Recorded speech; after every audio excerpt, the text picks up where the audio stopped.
your hands, everybody, and everybody clap your hands. We lambda, lambda, lambda, and omega move. And we've come here on stage tonight to do a show for you. We got a rockin' rhythm and a high-tech sound that'll make you move your body down to the ground. We got Poindexter on the violin, and Lewis and Gilbert will be joining in. We got Booger Presley on the mean guitar, and a rap by little old me, Lamar. We got Takashi beating on his gong. The boys and the moves are clapping along. And just when you thought you seen it all, along comes a lambda 4-foot tall. So won't you come on out here on the floor, so we can work our bodies like never before. Break. Clap your hands, everybody, and everybody clap your hands. We lambda, lambda, lambda. Sorry about that. We almost had a double shot of the boys and the moves.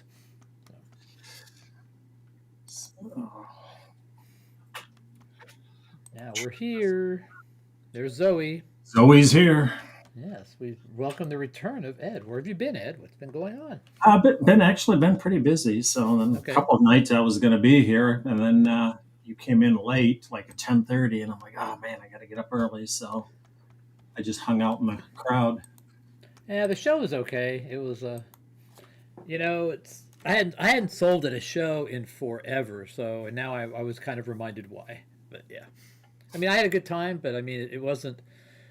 Yeah, I understand now why I have auctions. So That's easier. yeah, it's much easier. You know, you got people coming around. You know, it's I don't mean to.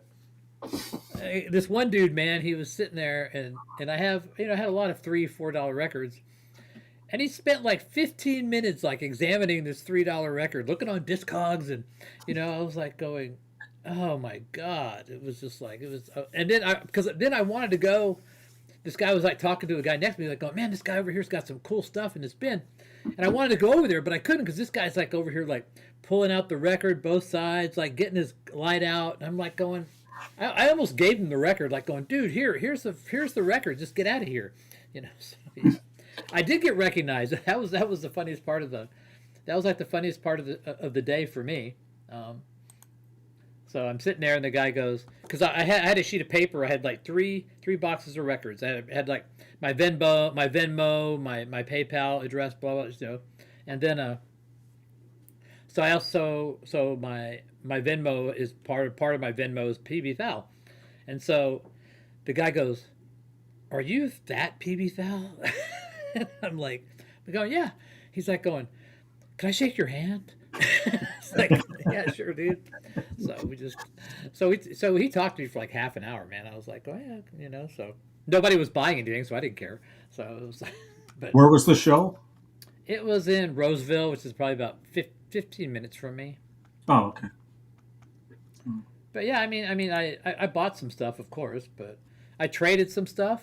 So I traded a couple of box sets and some other stuff. So I was like, definitely didn't want to bring home I probably brought home a third of what I took, which was okay. So, Get any good ones to bring home? New ones? Yeah, they're all downstairs. I've already started cleaning. I mean, I got like a 𝐷𝐴𝐺 the Warning for like $10, and I thought that was a good deal. And there was a Great. I won't know until I finish cleaning them. But yeah, I traded a Beatles box set for a bunch of stuff, and I pulled a bunch of records from this guy, like Living Color Vivid and an OG of Time's Up and Mob Rules and a Malice album, and he also had the first that Jeff Scott Soto album, Panther. Is it called Panther? Oh my God, the Pope is here. Yeah. Dominus walks in. Yeah. Did you see the Beatles White Album 50th anniversary T-shirts they have out there? Oh Jesus! Oh no, they're just white. $99.95, $6 shipping. Yeah, it looks like a white beater. Yeah, nice. Brilliant marketing. All of those. Vance, what do we owe the honor, this pleasure? Did you run out of gasoline, run out of money, or what? Did you? Yeah. No, I don't know. I've just been busy, man. I know you've been all over the place gallivanting. Gallivant, yeah. doing stuff. And That's all right. summertime. Festivals How many- are out. You know? How many times did you see Pearl Jam while you were gone? No, I just did that one Pittsburgh weekend. So, and I was going for that, and then I'm gonna be on vacation too for a little while. So I bet you've been on vacation this whole freaking time. I know I'm gonna go to Colorado in July or whatever it is. So Oh, okay. or end of June or whatever. What's happening in Colorado? Who's playing in Colorado? Actually, I'm gonna see if I could try that. I can maybe squeeze one of the Metallica shows in Denver. Out there. Okay. All right. See if I can make that happen. It looks like Hopefully- there's tickets available. Hopefully you but- get like a good set list, not a crappy one like Steve did. So Well, they only had they're doing the 2 shows in Denver, so I pretty much know what the set list will be. It's because they're doing those no repeats. Mhm. Why? So Steve thought you got a crappy set list? Yeah, because I it was think probably Atlanta had 1 show, so they're doing all the songs that they got to play, probably. yeah. I think he said a lot of them were new. I was in the peanut gallery that evening, and he said it was pretty bad. Really? Well, I like the new songs. Though. They Hey, probably everybody, played 3 or greetings, 4. greetings, Revs, Sam Squatch, Andy, Oh, we're live. Not ignoring Recommend. anybody out there. I know a lot of people. Eddie, Said hellos. Brian. So Hello to sorry, everybody. We're just commiserating here. Larry. Yeah, We're just everybody. celebrating. And I'm the trying a return. light, a new light. I got one of them ring lights. Oh, really? Cool. Does it look brighter? I don't know. You We're do look a trying little to- brighter. Yeah, right. All right. We're welcoming in the Pope, so it's all be respectful. So hopefully I was the first person to say that you were the Pope. So. Yeah, I heard. I think I was jumping in when you guys were on. I'm like, oh Jesus! And I was gonna jump up on Friday, but I was beat. What did I do Friday? So Okay, I guess came like in. tomorrow is Mark's birthday, so I don't know if he's going to be here. He sent me a message saying, I might be there, I might not. Oh yeah, that's right. Because that's why I wasn't on last Tuesday. It was mine. Oh, it was a happy birthday. Yeah, it was- It was on the 3rd, and I was out by my parents because me and my dad had the same birthday. Oh, that's cool. I pretty saw that cool. picture of you. Was that you and your dad at a golf course, or what was that? No, that's in their backyard. Oh, okay. So I saw that. I saw that picture. I was like, He does go. Well, he hasn't. He does golf, but that's funny. You said a golf cart. So yeah, that was him. The man. So yeah, that who was took the life- Tuesday night, and by the time Hey, I got Kevin. home, you guys were, I think, off and everything. Yeah, Friday was a little crazy. So Was it here? yeah. From what I can remember.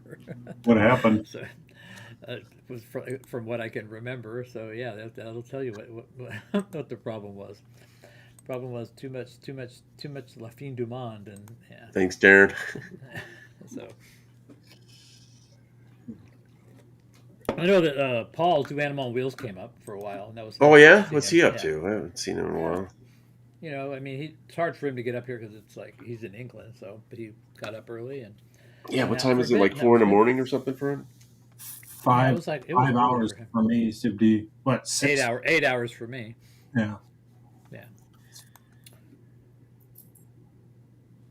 Yeah, then I got a package from you, and I was like, "What is Patrick's?" And then it was Mark's album. Yeah, I'm Mark's U.S. distributor, so yeah. That's right. So, Yeah. so that's my role, and it's okay. That helps him out. I'm sure he appreciates it. So He does, yeah. It's cool. I didn't know. I mean, it was yeah. What's inside? Can you have you? What's inside? What? Because he always has extra goodies in there. yeah, I'll show the record too. What the heck? He gave me a test pressing and a normal one, so I can't complain. Excuse me, I can't complain. And then the other. Yeah, did you catch the Dead Wax? He John does a Sykes. tribute to John Sykes. Yeah. Yeah. The one side, a proud Canadian on side one, and then rest in peace, John Sykes. Yeah. Thanks, Cleveland. And then the book. Nice booklet. We get a little shout out in there too in the credits. There is You some. got, Yeah. but Ed, you got a shout out there, Ed? No, you did. I did. Well, I haven't looked at it. Where? Let me find it. Rachel's Ghost live stream, PB Thal's live stream, Patrick Vance, John, Bobby G, and Steve. And then Prague Radio. Oh, sirens are in your background. Well, we know he's home. Yep. And then this it's summertime. Nice. was in there. That's blank. And then the little bonus that had the.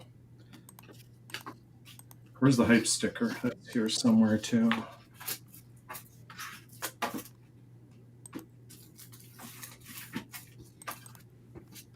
Yeah, you know, like I was showing in my last video, you know, Mark's a collector, so he always does a nice job with that. Nice poly sleeve and all that.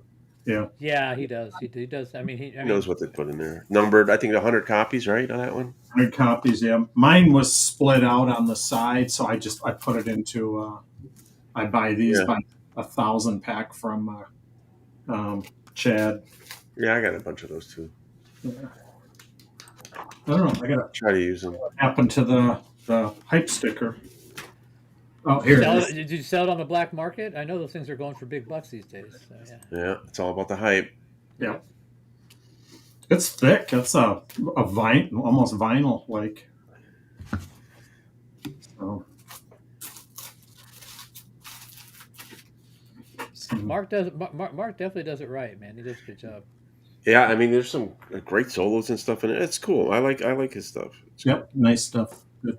I've been enjoying it. You know, I just think he should you know, like send you a track or something. You and him should like sing on it. You know, I mean, so. We were talking about that maybe next time. You know, I mean, there should be a collaboration. We should do just Cinnamon Girl cover, and you'll get some royalties from us. It'd be big hit. You could win a Juno Award for it. You know. Oh wow! Who got mad at that? Who yelled at us? Think about that. How Yeah. epic it would be. Does a German fella? Could you go though? Because you're not Canadian. So, I mean, which German fella? Thor or This mic is picking up all kinds of shit. There's quite a few. Yeah, there's a couple of them. Quite a few Germans out there in the VC. Is that better? Which German? Yeah. Yeah. You have to Thor be never did do many videos. No. Jurgen is making them on and off. Jurgen is. Who be Jurgen? What's his thing? He's got a play on the name. Albert Ampol is his one handle, and 6 beers, 9 lives. I'm not familiar. Yeah. Yep. He's a metal guy. Used okay. To all metal. Well, actually not. He does do some classic rock. He did. Yeah. I don't know if he does video. I have no idea. I don't. Yeah. So I'm not the one to ask since he kicked me to the curb. So yeah. Oh, 45. Did you have an auction today, Mark? Or I had an auction yesterday. So I did it on Saturday because I had a record show I was selling at today. Did you pick up anything good? I don't know. I think so. Papal Gemini. That's pretty good. Yeah. Yeah, I'm gonna run with this whole Vance as a Pope thing for quite a while. I mean, this is gonna be going on. So. I might have to try see if I can drum up a costume one of these days. Yeah. Yes. Yeah. I mean, I don't have anything. I have to let my beard grow though. You know, it's. Well, I haven't seen the new Pope. Does he have a big beard? No, I don't think he even has one. But he's a Sox fan. He's actually pretty cool for a Pope, you know. I mean, so far, I don't know. He's a Sox fan. He's from Chicago, so. Yeah. But I don't think he's going to help us. Were the Greek community excited to have the Pope from Chicago? No, that's Catholic. Oh, okay. I'm Orthodox, so if it they should still technically we don't really care about the Pope. To be honest with you. Okay. Well, I'm still running with the Pope thing. But yeah. Oh, that's fine. Yeah. Hey, Seaferg. That was the Greek bishop. See. Okay. Yeah. Yeah. Yeah. So we need to figure out. Well, that's maybe maybe you could like be a dual convert. Class. Yeah, dual. No, you have dual class, dual citizenship. You know, all right. Dual class. That's cool. Like in D&D, you're a dual class character. Like you're a half elf or whatever. Half what? Yeah. Okay. Half elf. Mm-hmm. I played a lot of stuff that would attempt to draw you out while you were gone. But it never worked. So. I hear a ding. Who's dinging? Is that It's me? me, probably. Oh, Gotta be you. Mine's I thought, silent.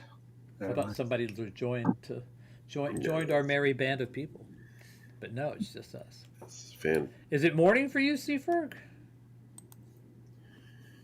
Where's he at? I don't know. I thought he was in the States, but I guess I'm. That's what I totally thought. wrong. Where you at? Where you at? I got 2 turntables and a microphone. There you go. So, yeah. Can y'all hear that? Yeah. Yep, there you go. Somebody just counted in. Okay. And then, they released the Zeppelin documentary on Netflix. I was watching that earlier. Oh yeah. So, how was it the second time around? Oh, that's actually probably my 4th or 5th. Okay. So I saw- IMAX was great. So yeah, no, it was good. Did you hear the interview with Jason Bonham on Eddie Trunk, where they talk a lot about the documentary? No, I didn't. Is that online? Yeah, he was talking about how when he screened it with his mom early, and he said, because that cassette tape they used, he said, man, that thing's not at the right speed because that doesn't sound like my dad. So they had to change the speed of it, to for the documentary. Oh, okay. He's on Vancouver Island. Okay, so it's not morning. Okay. It's like, what is that, 8 o'clock? No, It's the same time zone as... It says me. Yeah. 7:15.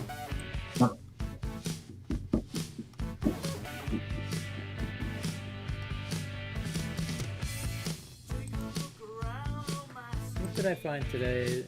Yeah, I mean, I have to go. I can't even think of what I found today. I'm trying to think. I mean, I found, it's like one of those things where I traded somebody some stuff, so a lot of stuff, and nothing. I mean, I did find 3 Coliseum 2 albums with Gary Moore, and I was looking for those, so I was glad to find those. That's the early stuff. Yeah. I don't even know what album is Passchendaele on. That's on. Is it one of those fucking ones without 11. Bruce Dickinson? Yeah. I don't have that on. I don't have that. I don't even own that record. So.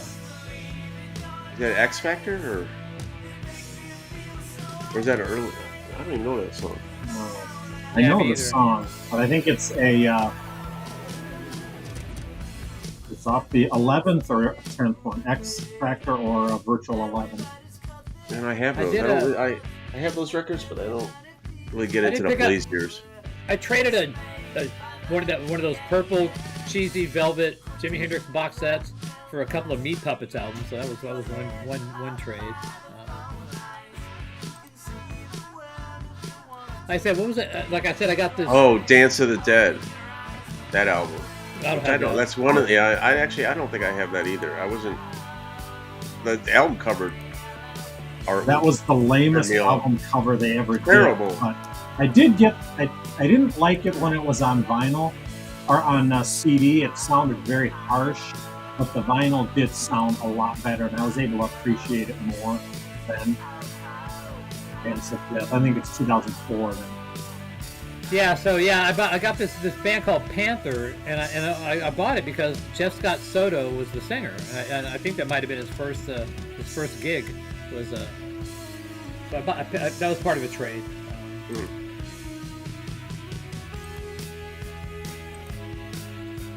I got like a Malice album. Which one? Let me go look. It was kind of a blue cover. Okay, License to Get Ill. Yeah. Yeah, I've got that one and the EP. I think it's an EP before that. Mine, I think, are German pressings. That was good. I like I said, I traded a bunch of shit, and but I brought a bunch of weird stuff and that didn't sell in the auction. So. I don't think I've ever heard Coliseum.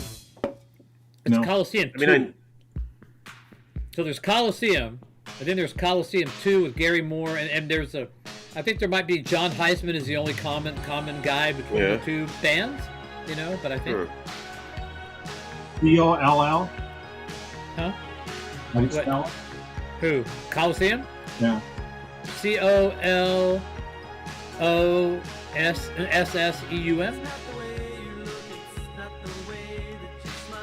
Well, it seems right. Hey, Jens. Morning, Jens. See, for him it is morning. He's Well, 6 you can. hours. What's up, 𝐿_𝐞𝐫𝐲? Yeah, Coliseum 2. Hey, And Brian. then you put Rock. two eyes after it, not the number 2. Sorry. Here, hang on. I'm gonna look it. I was just gonna look it up. I just posted it. There you go. Okay, there we go. So I traded for Strange New Flesh, War Dan, all 3 of them. So now I have a complete Coliseum 2 collection. 76, 77, and Ultra 77. Okay. Yeah, so it's Gary Moore. So Gary Moore, I think Neil Murray might play bass on this. Play bass on it. Don Aries on keyboards. Shocking. Yeah, so it's John Heisman is the drummer. Gary Moore. What's the bass player? Neil Murray's on bass. So I mean, got some good people in the band, you know. Look, Hey. it's the pre-birthday boy. Smart. Hey. Yes. It is great to see you. Mark heard the Pope was on. He had to come in. So yeah. Yes. Hello, Your Holiness. How are you? Yes. It is your birthday. Vance and I were talking about that the other day. Tomorrow. Oh, yours is tomorrow, the Tomorrow. 9th. Okay. Tomorrow.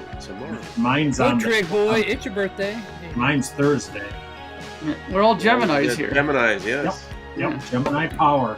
I'm not a That's Gemini, right. so fuck you. Geminis, activate. That's right. Wonder Twin powers activate. Yeah.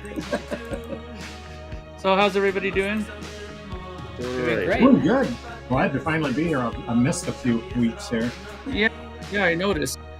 Yeah, between me doing stuff, Patrick on doing his thing on vacation a couple of weeks or whatever. And Yeah, I haven't been around for a good month or plus, I think. yeah. Yeah, I already put it. I already wrote you up to HR, so. Yeah, I already got. I'm getting penalized, Yeah, you'll Oh be- boy. getting fined like if you miss a football game or something. yeah, we're gonna get you. We're gonna have to give you what do they call it now? Training. We'll have to give you some training. Hi, The other yes. one, June 3rd, KRWD. Happy birthday. Nice. That's Very mine. cool. Me, hey, KR, we share the same date. Mine was the 3rd. There you go. So I got a very interesting birthday present from members of my family, and this is totally something that a prog musician needs in his arsenal. Is I got a Skates? glockenspiel. Oh no. I got a glockenspiel, 28 note glockenspiel. How big is a So now I can glockenspiel, Mark? Yeah, how big? It's like this big, you know. Oh. The big 2 mallets, you know, and I also I bought myself, since I got that, I got myself a triangle too, so I'm gonna buy a couple triangles a la Oh. Neil Peart, you know.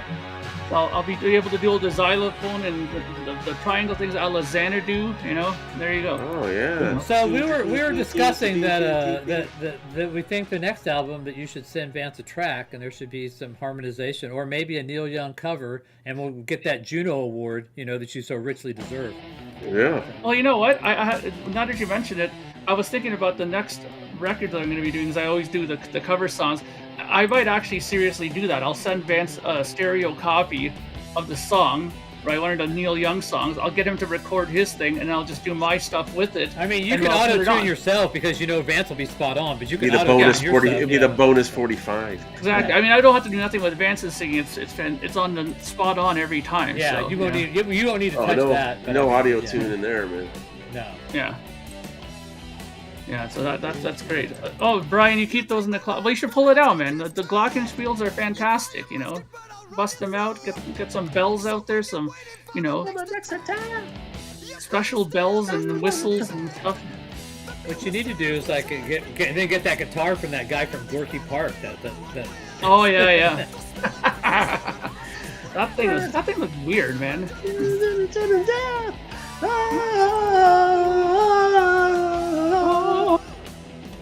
I don't know. Anybody I think you're a little off today. I think Vance needs to get warmed up. He hasn't sang for a while. I haven't had my tea yet. Yeah. Maybe you need some tea with my honey. lemon Some tea. tea with honey. Yeah. Ginseng. Auto harp and harpsichord. Those are a little harder to find, especially the harpsichord. Those are pretty hard to come across, and they're pretty heavy. How about a pump organ? Yeah. All those things are like, they're really hard and to find, you know. You need to incorporate them. Yeah, I'm going to. Funny enough, you think I'm joking, but I'm going to find a spot for that glockenspiel. You wait. If you're gonna have a glockenspiel, you gotta play some Tull, you know. The total Tull breakdown in one of your songs, Yeah. man. Oh man.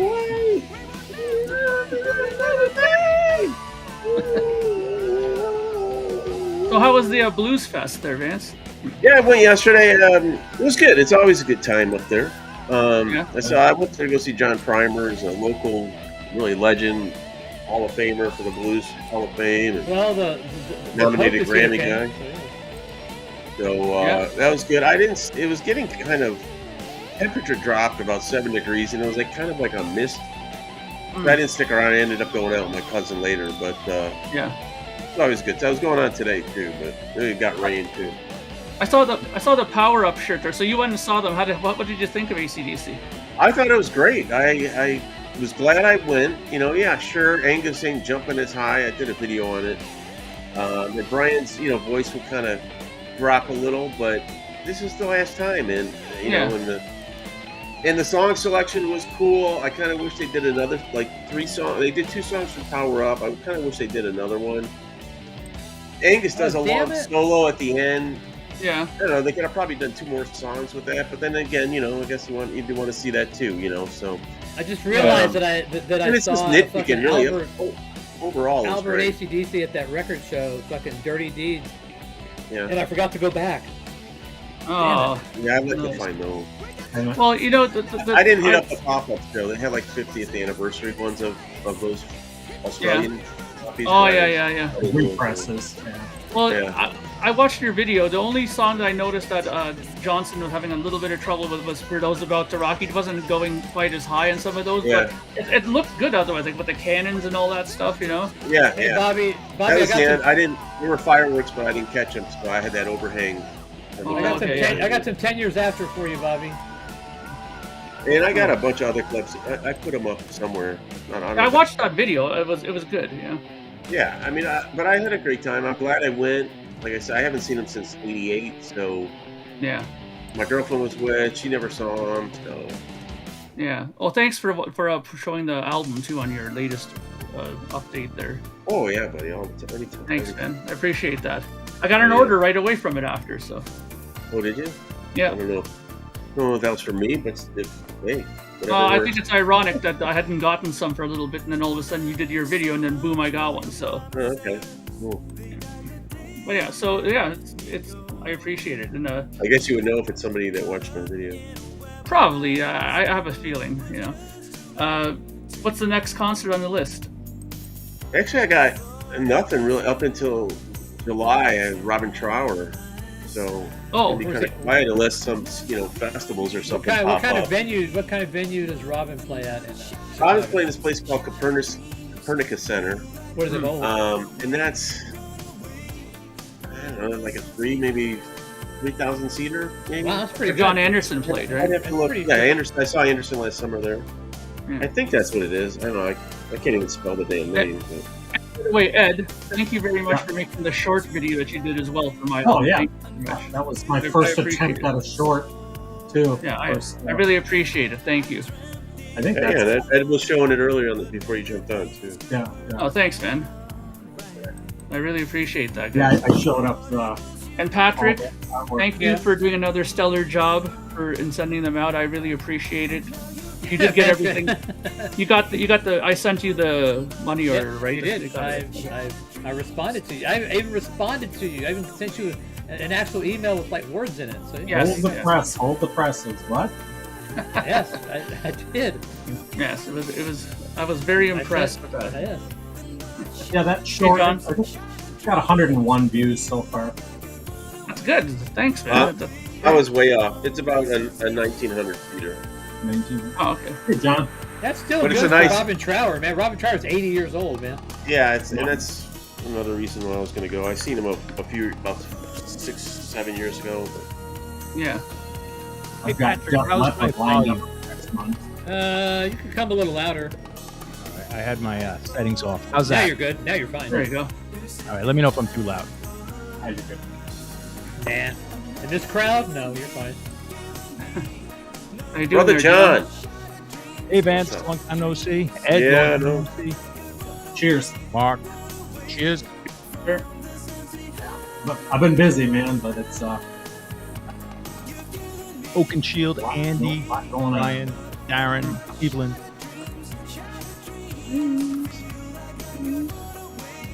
This is an interesting choice. Yeah, go from the trooper to this. It's kind of a little. I That's remember okay. hearing this. Get on board. Yeah. Oh, this totally takes me back when I worked at a pizza place. Yeah. Pizza. Yeah, pizza. Oh, pizza. So, In the yeah. 80s, it was like on the radio all the time, you know? But Mark has his own memories of pizza. Best Yeah. part of this band is the band name. Johnny hates Johnny jazz. hates yeah. jazz. Yes, Yeah. yes, they do. I know the song. I wouldn't have known the artist because Me neither. My first guess would always be like Naked Eyes, but it's not. Yeah, 87. I wasn't paying attention to pop music. You know. And I think in like '92, we were off. I think we're somewhere, maybe in Ohio. I remember we were walking from a bar to another bar, I think, and I heard Robin Trower song, and so we followed it, and it was actually Robin Trower playing like at a club. Oh, really? Like 300 people in it. So we went, of course, we hung out. So Robin Trower, that's the last time I saw him, but he was great, absolutely fucking Yeah, great, so- man. These guys Oh, have been around forever, so I'm like, I think I'm you gonna guys can laugh. taking my cousin too. You've never seen him. He likes blues and stuff. He's the master to Univibe, that guy. That Univibe sound, that's him, man. I don't think it's... I never think Hendrix, I always think him when I hear that sound. We Vance, saw. how was the blues festival? Oh, it was a good time. Just all types of artists there. A lot of local Chicago people too, but I would hope. got Mavis Staples was the headliner tonight. How old is Mavis Staples now? She's up there, man. Her 80s or something like that. Was she the main I singer? think she just turned 80. So it's there always a was- good time. It's free, you know. There was the one male, Bunch and of then different there was the stages. three sisters, right? The Staples sister, or Yeah. yeah. It was like the one guy, and then three sisters. I think so. I don't know. I mean, Chicago So, has so, some great so if you music. saw him with Davey Patterson, that was probably the Passion Tour. They do a song called like Caroline. Program. Oh, nice. Hey, show it again. Yeah. There Nice. you go. Very nice. 4 stages, eh? That must have been spread out pretty large there in the... It's right by the beam. Here's the map. Yeah, it's right by the beam. Okay, hang on. Show it again. And this is the big, the headliner stage, Pritzker Pavilion. They Okay. got one stage over here, and then there's like a promenade. Here's the beam, and then there's a Okay, stage over there. So it's, Nice. it's spread out pretty Are good. you near in the water? Is that near the water? Yeah, it's right by the lake, Grant Park. Right, the lake's right over there with the fountain. Buckingham Fountain's over there. Yeah. Isn't the zoo by In Michigan, it's right off Michigan no, Avenue. No, the zoo's Lincoln Park, right? Yeah, that's a little more north. Yeah, I know where Michigan Avenue is. I used to live on there for 4 months. Yeah, so it's right there in the park. You lived in And Chicago they do for Jazz 4 months? Fest there too. And, I did. Oh, nice. 99 I and li- a I half. Remember? Won't do. I lived in a great little condo on Michigan Avenue. Oh, look at you, huh? Playboy in the penthouse. Yeah, well, my job at that time, I wrote this reservation software, and the company I worked for did reservations. They did when you walk in and people like assign your seats, and they have the touch screens, and that's what they manage that. So I wrote an online a hook into that, and so it eventually became Open Table. So I actually wrote the first version of Both the Table, but they chose Chicago as the test bed. Oh, so nice. because Chicago has great restaurants, Midwest, blah blah blah. They didn't realize that at that time when you connected, because we had to use a modem back then because people didn't have that. They charge you for every minute you were connected on the phone line. So instead of like even for local calls, like usually most cities in your local calls you didn't get charged, right? They didn't charge you by the minute. Long distance they did. Well, in Chicago they charged them by the minute, not as much as long distance, and so the cost was prohibitive, But I got to eat at all the best restaurants in Chicago for like 4 months, man. It was amazing, absolutely amazing. That's awesome. Yeah, good stuff. So I mean, Patterson was interesting because he also was in Gamma. I think he was in another band. What the fuck was his first band? I can't remember it. I just had the album. It wasn't. I have to look it up now. I can't type. I got a request. Let's hear Dr. Feelgood doing a cover of 99 and a half Just Won't Do. I'm trying to type it and doing it all wrong. Every time I hear John request this band, I keep thinking he's going to ask for Motley Crue. I almost bought that Just saw record today. Bobby mentioned that track. Okay. Dr. Feelgood. Anyone still into a Blue Oyster Cult? Do I have it? Oh yeah, absolutely not. They are touring and they're coming to. Look at those prices. That Royal Oak Music Theater is 1,700 capacity. Look at those. Yeah, I can't see how much it is. How much is it? They're coming here playing the Riviera too, and I was thinking about going, but I can't see what it is. 175 and 212 for the two tickets. Ooh. Those are scalpers. Yeah, I think they were nice. going for like $60. Yeah. What out? Oh, I found it. Sorry. And usually they'll play they'll do that little Displays Theater or something, which is about 900 seats Yeah, here. probably wasn't they're playing, 99 spelled out. I got it. They're Interesting. playing the Riviera, which is Yeah, the Blue Oyster and Cult's it's quite a big tour. and it's actually there's actually seats. Usually Riviera is like general open seat, you stand. It's all general admission. Now they're putting seats in for the Blue Oyster Cult show, which is weird. Yeah, that Richie Castellano guy who plays in John Anderson's band, he's in the Blue Oyster Cult playing guitar with them, right? So I saw like last year. 𝐏𝐫𝐬𝐬 was the first Davey Patterson band. yeah, so it should be good. He said that it's going to be they were trying to get them to better venues this time. I remember him mentioning, right? Yeah. Wow, I didn't know that Davey Patterson did 2 albums with Michael Schenker and Ainsley Dunbar. The Schenker-Patterson Summit. Schenker's been in so many different bands, it's unbelievable. Come to Chicago for the food. Stay because you got murdered. You're planted forever. So Chicago is what known for? Is it the pizza thing? What is their known food, staple big food Yeah, there? great steaks, you man. Oh my God, they have great steaks. Yeah, we used to have all the stockyards here. Yeah. Of course, yeah, the deep pizza and the Chicago hot dog and beef sandwich. I mean, okay. That stuff, Because Philly has the A lot of good cheesesteak, right? Polish meat. Oh yeah, big Polish community here. Big Mexican community Italian. here. You get some great Mexican food So here. I didn't get to stay there long enough to really dive in. I just went to that one restaurant that had those burgers that were named after bands, like metal bands. Oh, Kuma's? Yeah. Yeah. There's all, there's so, and then, because we're all little neighborhoods too, so yeah, there's Greek Town, you can go down to Greek Town and get some good Greek food and stuff. And there's Chinatown. And then, there's all these little mom and pop restaurants that are just great. Yeah. There's a great Greek restaurant, actually a couple of them in Detroit, downtown Detroit. I've eaten at a couple of them. Yeah, I got some relatives out there. That's where my mom was born, in Detroit. My mom and my aunt.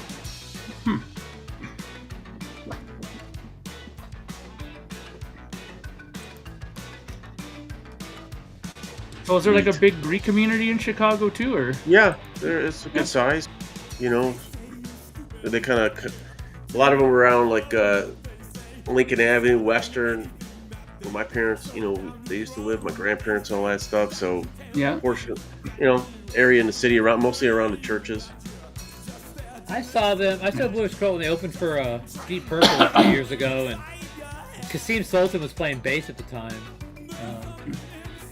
They were better than Purple that night, man. Purple just kind of mailed it in that night. It was not Purple's finest hour. So. Huh. And I love Deep Purple, you know, but Yeah, it was just not. I've seen them. Just, They're phenomenal.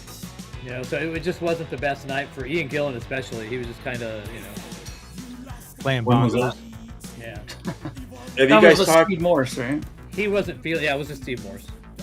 Although I haven't heard him with the new guy. The new guy is really good. Kind of kicked him in the ass.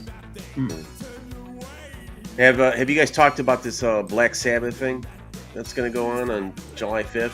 Yeah, we talked about it here and there. How we don't. We know obviously he's not going to sing very much.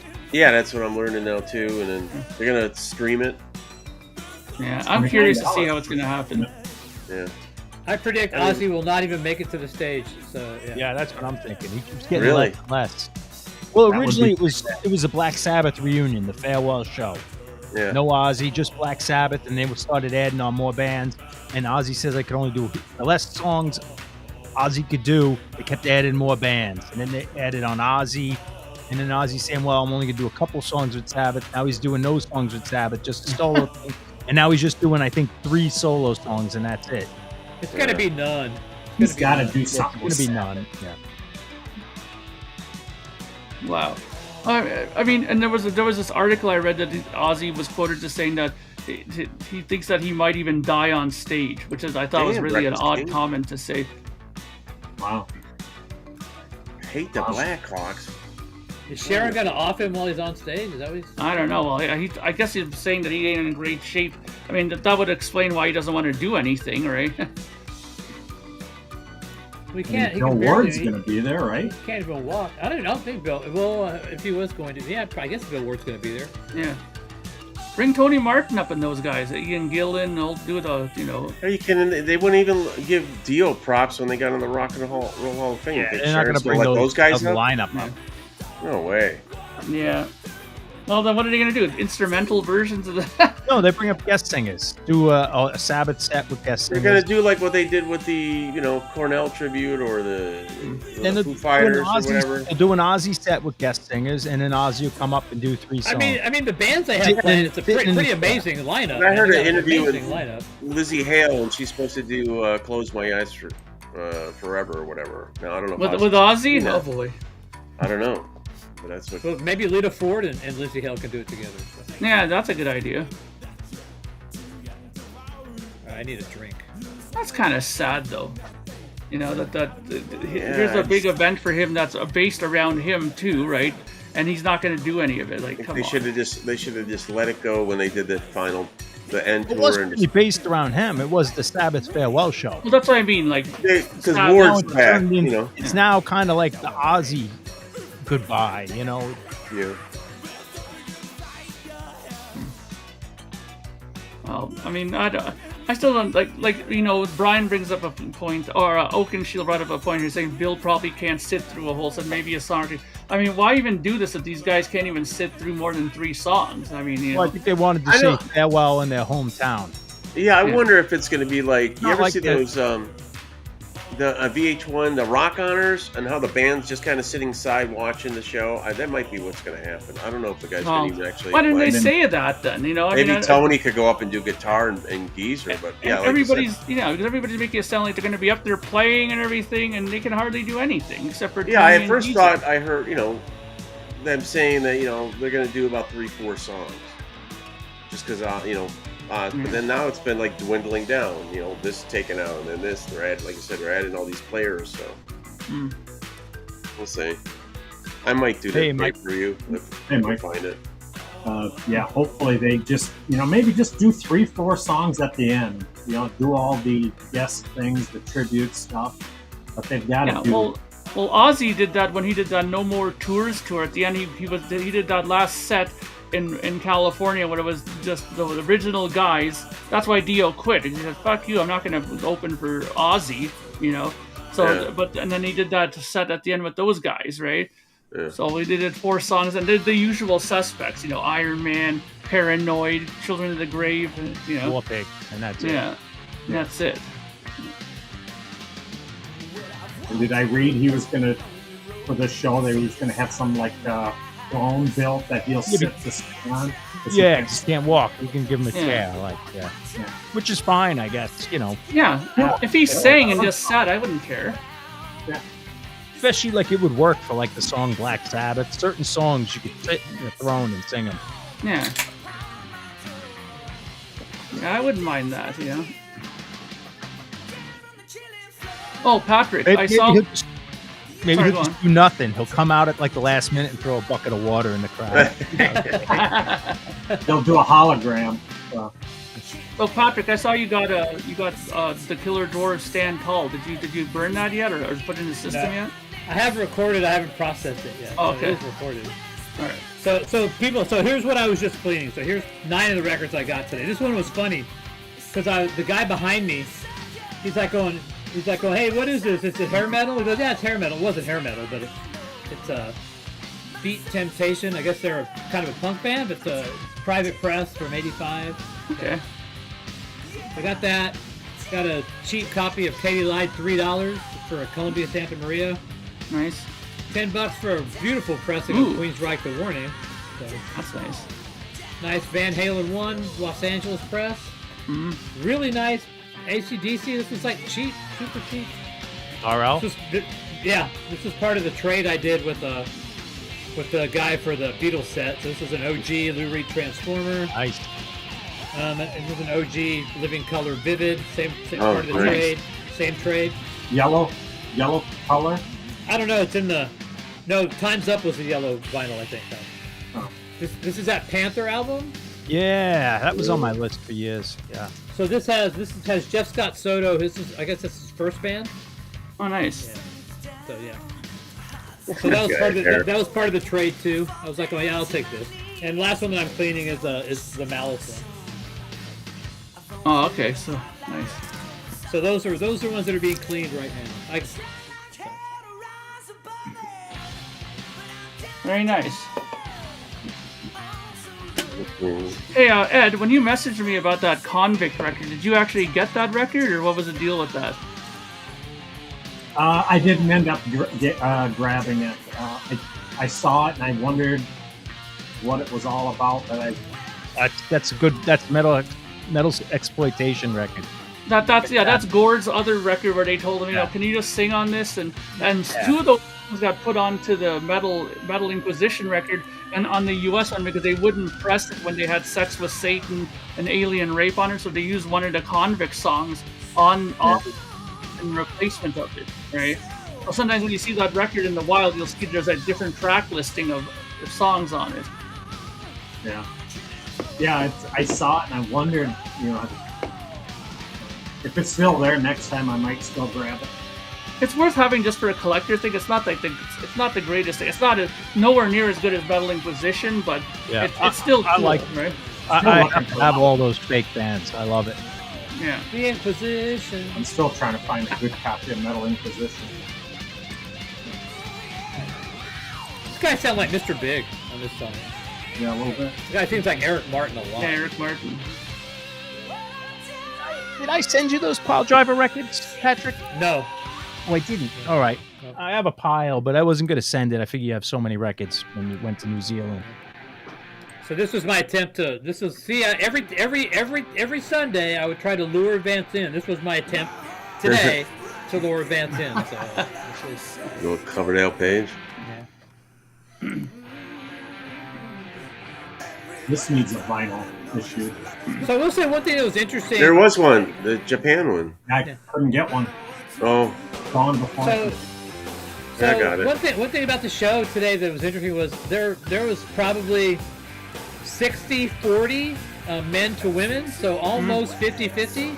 And I saw a lot of women shopping on their own or with a girlfriend, not necessarily tagging along with a man. Oh, nice. And I saw a lot of younger girls buying by themselves, looking through stuff and actually spending time digging, and there was more young women there than there were younger men. So that was interesting. That's a good sign. Yeah. You creeper. Very cool, Mike. Some of those Van Halen tribute bands are pretty fun to watch online,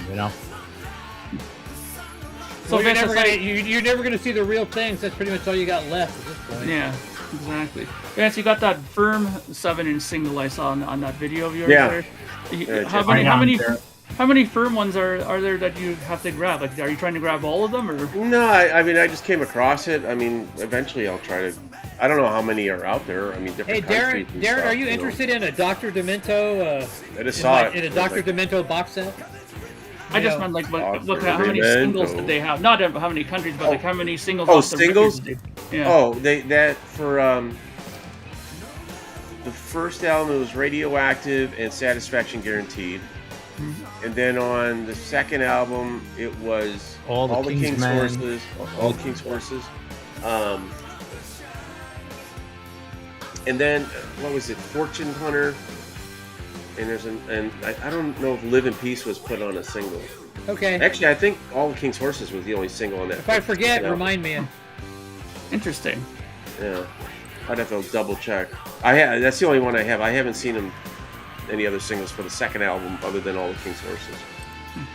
Yeah, I didn't know, John, that you were a firm collector there too. No, I'm not. I had the first 2 records. Oh. I got rid of the second record at some point. I probably would have kept it, now, but I do like the first album. I just found the second one in LA at like a really bad Facebook vinyl pick, but that was there and it was in great shape. Yeah, I I see those all over here. I got a couple of those. You can get those for $5-6 around here. Yeah, it's the easy one to find. Yeah, I got a couple. I think I got like some of the 12-inch singles for it and stuff. I think I've only ever It's seen the this one. first album. This is the one I'm talking about. So Dr. Demento. Dr. Demento. Oh, is that the one that came with the barf bag? Oh no, that's a box set you said though, huh? yeah, it's a box set. A barf bag. I have a Dr. Demento one that has a barf bag in it. Or no, maybe it's not. I think he put it out, but it was all like a bunch of novelty songs that he used to have on the radio show. And it comes with a barf bag. Some of those tracks Nice. are great. Oh yeah, You know- I think you know, like Fish I Heads was- was in there. Yeah, that one's not Um, so great, but some of like the I know, but it's still 60. cheesy. And, yeah, it's, Kinkle the Clown. So now I'm just trying to remind myself why it was I was missing Vance. So yeah, I'm just trying to think of what's the. And then he had to go and start talking barf. That's bags, exactly why.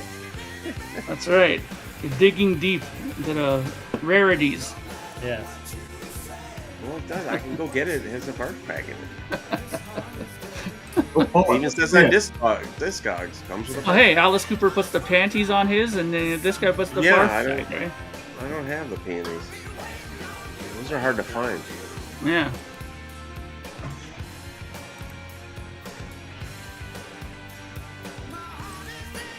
Oh yeah, I want to see.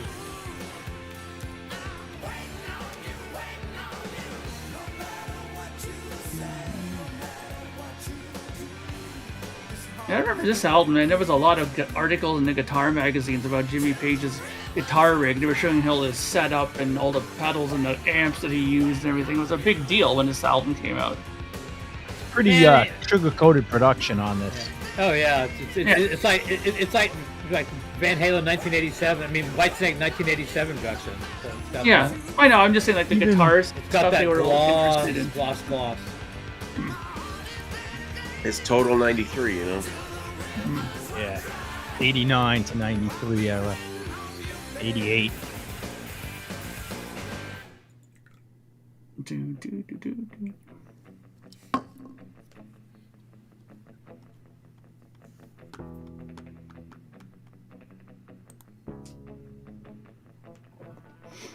Yeah, that's it, Darren. I think Demento put his name on it or something though. The I world's thought worst. maybe. Yeah. I couldn't fucking give away that Ornette Coleman Rhino. box set.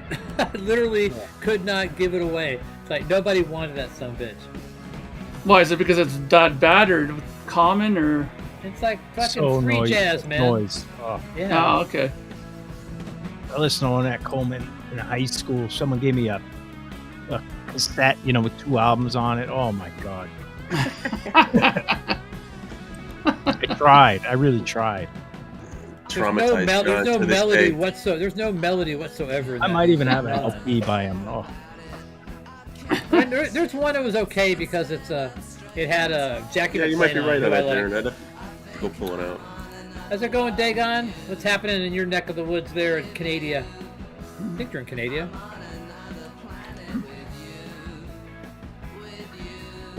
I don't see Russell S. Is he here? Oh, there he is. Sorry. Yeah, he popped in.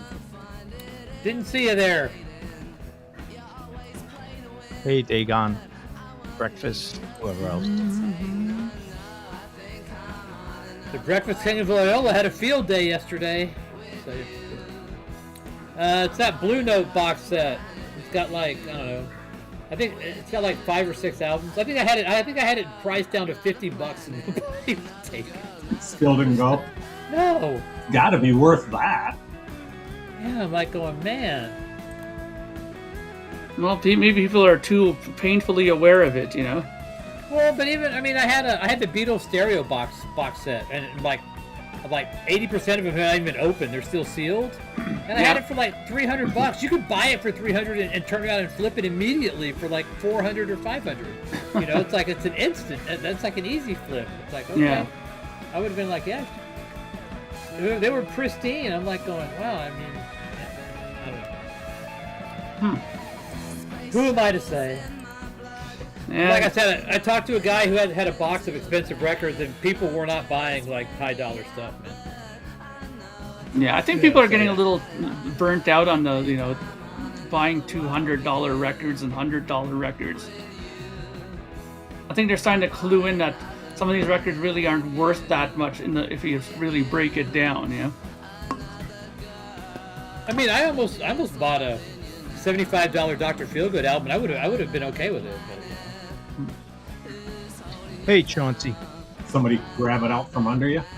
No, I was going to trade him. I have a Metallica box set, one of that limited edition box set from 2004.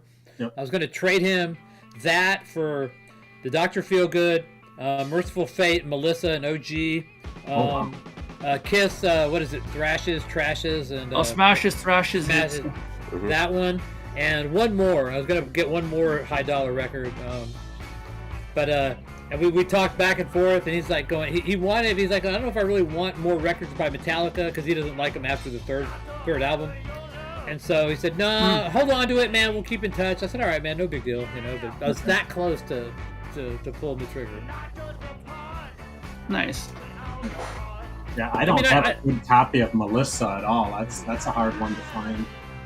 Reasonable. I had some guy... Maybe reasonable price, but that record sold a hell of a lot for underground metal. Yeah. Yeah, so the guy that gave me his record collection, he had the Mobile Fidelity Beatles box set in mint condition, and I had like $650 on it.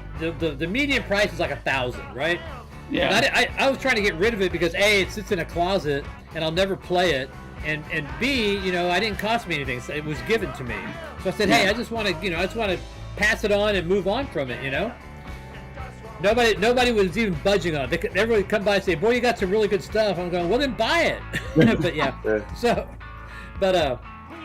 finally this guy, the guy across from me who was selling, he kept looking over. He'd come over and look at it. And, probably the third time he looked at it, I said, dude, do you want it? And he's like going, yeah, but I don't want to pay it. I said, well, let's trade, I mean, I know you have a lot of stuff over there. Let's trade. So we did, so I said, fuck it. I'll pick out $650 worth of your records, and then you take it home. And that was what we did. Nice. Well, I wonder if it has to do anything with the fact that the Beatles are, putting out that mono box now. Maybe people already spent their cash on that, That's sold out before it was ever announced. Yeah. I don't see why. I mean, I already got to. I don't think anybody's talking about the high price of new records. We're talking about we're talking about high new prices. records are very expensive. I'm still seeing stuff under $30, like new I see it albums, all the time. 20 to $25.99. That's pretty reasonable for 2025 when they were $8.99. 35 years ago. Yeah. Yeah. I'm fine with the pressings I have. 30 might be for a new record. Not just a regular new band, new record, or a regular. Yeah, I don't see reissue. them too expensive. No. Well, the new albums I find are pretty. How much does your record go for? What do you sell yours at? Mine? I sell mine for 30 Canadian. Oh, so that's Yeah, so that's like 27, 25 bucks American. Like less than that, like 24 or something. Perfect. Yeah, that's how I see most of the records. Yeah. Well, what did it? Was it price tag? No. I think that Pompeii I paid 40 for. Was the list price? But that's a double record, isn't it? Yeah. Yeah. But I just mean, some of these are special pressings or audiophile, but a regular pressing is still under 30 or 30. Yeah.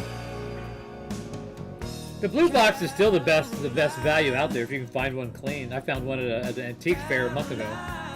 Yeah. Yeah, I Blue think box the is amp. nice. Yeah.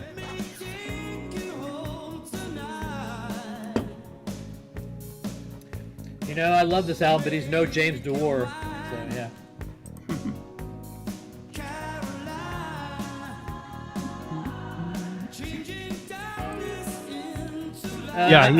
You better go back. What, you know, the supply and demand? I don't think Los Angeles is burned down because I just talked to the wax. So.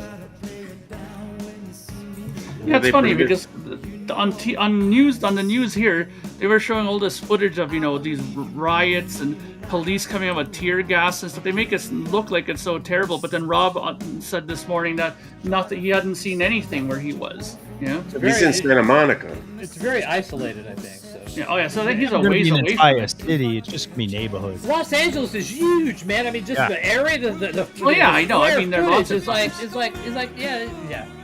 But Santa Monica is a ways away from downtown Los Angeles, though, right? Santa Monica, Three's Company, right? There really isn't a downtown Los Angeles, Right? is there? I think so. Like on the beach right there? Yeah, come and knock on our door. Yeah, that's As long as they don't turn down the Regal people, we're good. Yeah, the Ropers, yeah. I think that's where Route 66 ends. Well, too. when I think of downtown LA, I think of, like, you know, the Chinese theater, you know, Hollywood and Franklin. That's Hollywood. Like that. Yeah, but that's more. I think of that as more down central Los Angeles, you know. Well, Burbank. they were burning down half of the city back in the early 90s, too, so Yeah. they go through this. This reminds me of that Blue Oyster Cult album from Revolution by 83. Night? Yeah. So they got into more like kind of easy listening kind of stuff, or Yeah. Chauncey knows where downtown LA is. He lives in LA. So Chauncey, have you burned? Are you burned down there, Chauncey? nobody lives there. Oh, wait, since you guys are here, hold on. Let me go get it. Uh-huh.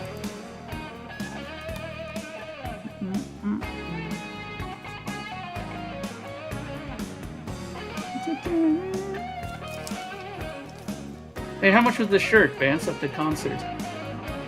Probably 40 to 45 or something like that. Yeah, that's Yeah. about You the guys, regular price. Sorry. Yeah, that's the average right now. And they had so many designs. That is, Oh, nice. oh wow. That's a nice one. Don't see that every day. Did you see? Do you ever see the red That's an one original. with the red That's letters? An original. That's a real original. Yeah, I got a pirate copy. Back on the CD days, they had the red lettering one and the yellow Yeah. lettering one, and there was like a different bonus track on it or something. Was Oh, there? was it? I thought there was a green one too. I have a red one. I have both. Stupidly, but Hey. No, it's a collector thing. There's a lot of things I have multiples of. Yeah, they had Yeah. tons of shirts there, Mark. It was oh yeah, all How different. come you don't have T-shirts, Mark? I did at the beginning. I had T-shirts back in the first 3 records came out, and then I kind of stopped doing them. But Yeah. I got a guy now that's actually offered me to do some that lives here near my area, so I might actually do a set I got a of T-shirts guy. again. I know Yeah. a guy. Yeah, it's tough I if got you're a not guy. touring, you know? Like, Yeah. T-shirts people like buying at a show, not so much like randomly online. Oh, Yeah. look for T-shirts. But I've had quite a few of them sold through that. I Well, I'm was sure you lucky could that sell- way. Yeah. I'm not saying you couldn't sell any. I didn't mean it that Yeah, way. yeah. No, I know. It's just it is But way if I'm easier right when you're with you- touring. 80% of the shirts are bought, at a table Yeah, or a show. of course. Yeah. But AC/DC did put them online too. They were they'd announced the event shirt and the Mhm. poster for the show.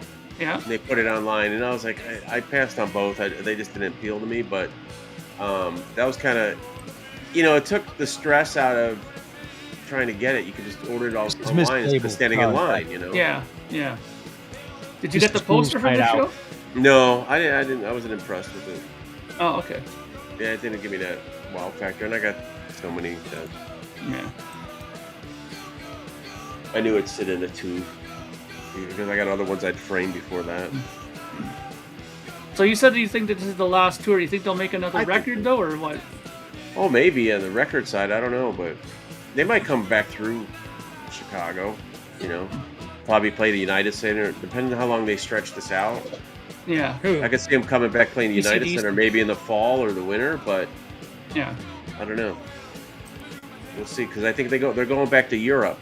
See what they do after the European dates, if they're going to do any more or give it a rest. Those guys are old. Yeah, I mean, that's what I was saying. It was like Angus ain't jumping as high as he was used to, but there's still, I had no issues really. I'm guessing there's no Angus riding on the shoulders bit anymore? Or? No, there wasn't that. Oh, it's a recipe for disaster. You're 75. You're not putting anyone on your shoulders. Yeah, like exactly. a new granddaughter.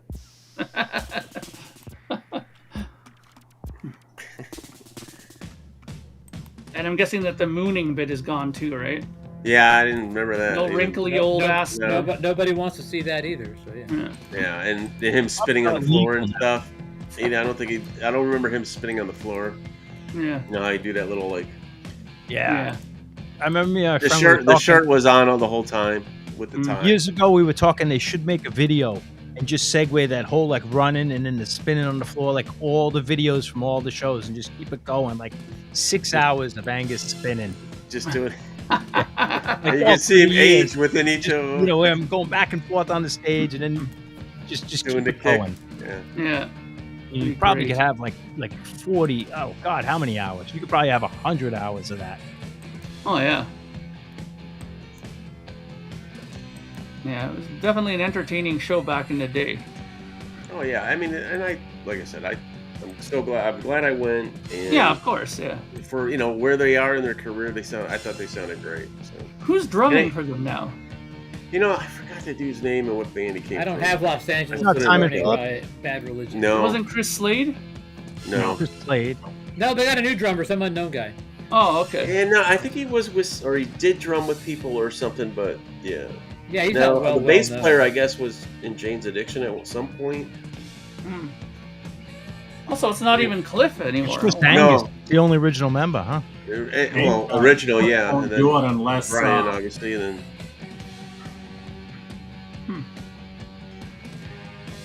Because I know Phil Rudd. He didn't have like legal problems or something. He tried to get a guy killed. He tried to get a guy killed. Now? I can't remember. I think that's solved. He put a hit on somebody. Wow. I love it. Like these guys, like they get into. I'm not that they get into it, but like they're wrapped up in all this crime and they're in their like mid 60s. That's when you know you're hardcore.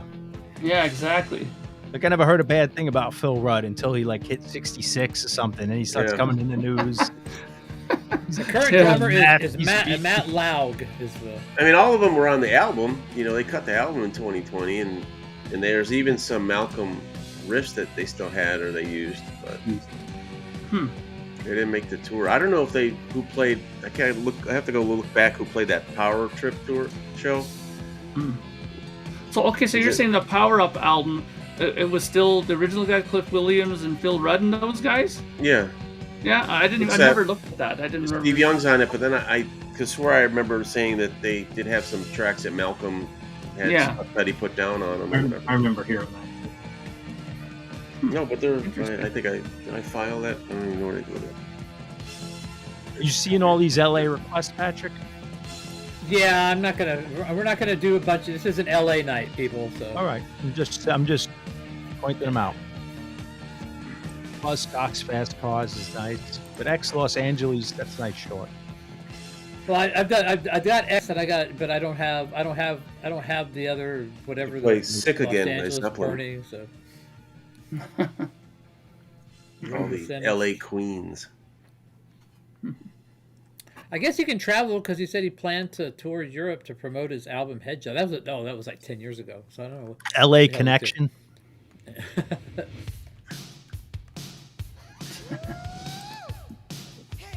Oh, autograph. Wow. This is the LA that I prefer to think about. Blondes in black cars, not soot and like burning. You know. Yeah. I like the you play 40s. Porno for Pyros. Is this the record after the Please Sign In? Yeah. I don't know. I just have the 45. 85, look, it's- Turn off the radio. that was 84. That one song made Steve Lynch on every guitar, put him in every guitar magazine there because of his tapping and all that stuff that he did on that And he song. had that skeleton kind of guitar. So that was very photogenic. You remember that? Oh, Steve Lynch. Yeah. I think it's George Lynch.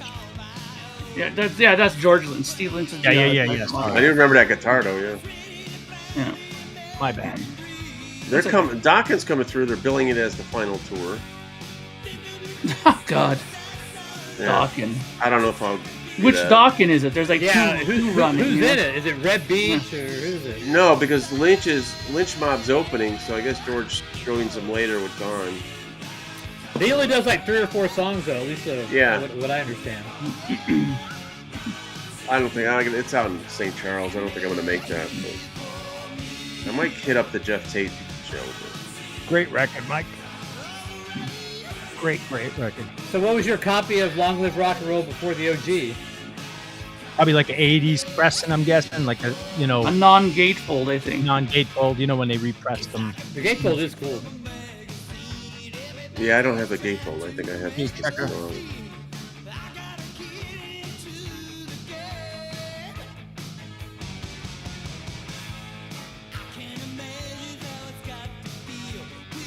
This I was don't think another. I've ever seen the gatefold. I have to look that up. This was another The one Surfer song. I showed it in my video. That was a gatefold. Did you? Which The one Rainbow haven't you seen? Long Live Rock and Roll? That's the one with the crowd. The crowd Yeah. in there holding up the sign. You have that. Oh, Big banner. All over yeah, rock. I've seen it, but I don't have that. The Super Saver.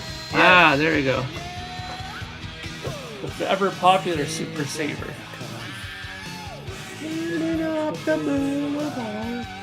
I got lots of this.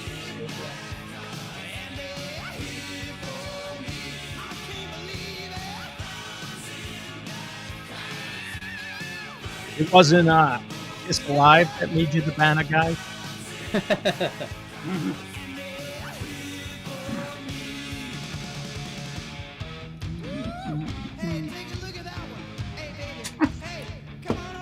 Doing his best David Lee Roth here. One break coming up. No. Whatever happened to these guys? Van Halen? No. Autograph. Autograph? They had The 3 Singer, albums. the singer I died. saw. They I opened saw a them. version without the singer. Did he die? Plunkett, think or whatever so. his name was. I saw a version without the singer. It's a real, like a small little bar. Really? Yeah. But I did see them open up for somebody in the 80s, and I can't remember who now. Huh, I guess they did an album in 2022 on Frontiers Records. Wow. Yeah, Frontiers picks up all these kind of bands that were huge back then, you know. They had one in 97, 2003, 2017, and 2022. Who knew? Oh, it was Van Halen. I think Nobody- they opened for nobody Van knew. Halen. Right. I think it was Van Halen they opened for. It was Van Halen. I remember. It was Yeah. in the And they brought him out. It must have been 1984. Yeah. Yeah, there was a whole story on that. I think it was before the album kind of came out too, and they're totally I guess giving he's him a still break. alive. Yeah. He's still alive. I was Steve gonna say, I Plunkett's thought he still alive. was. Oh, Sex Pistols. Oh, yeah, and then we got Riot Fest here, and the Sex Pistols are playing there, but they have that other singer. Like, really? How can you pull that off? How can you do that with? I mean, they just, yeah, it's like I didn't know Rock the was dude's like- name. Something with the Sex Pistols. I'm like, He's a singer you can't replace. It's like replacing Mick Jagger. You're kind of breaking up, John. Check your cord or something. I'm gonna mute and cut all my cables. Okay.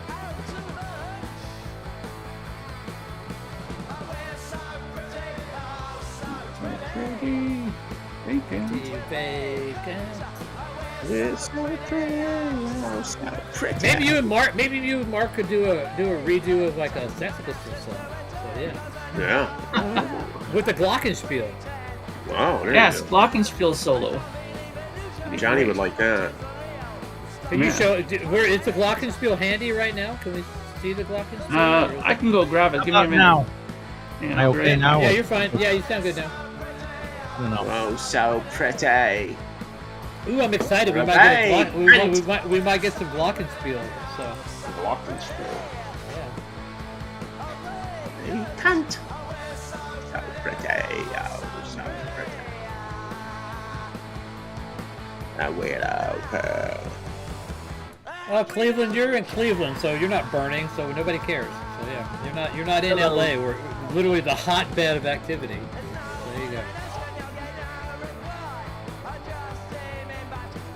How do you figure, Brian? It's not that second. It's all different artists on that record.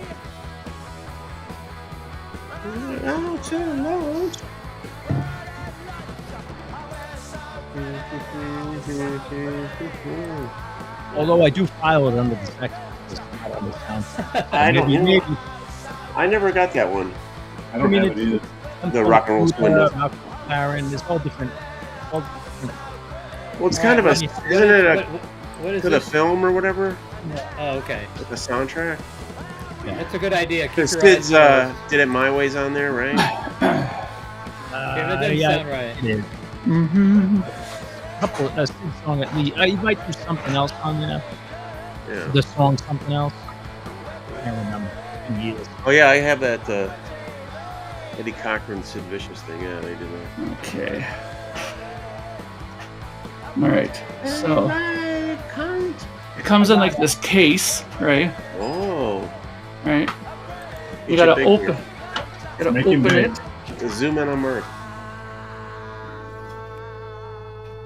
It's in there like that. What the hell is this? Is this a flying duck? The fuck is that? Fairy.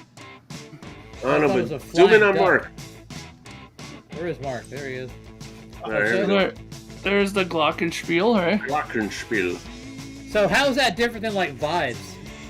It's because, well, some of them are bigger, right? A marimba has wooden pieces instead of metal, right? Marimba. Right. But here's the little mallets that come with them, right? So,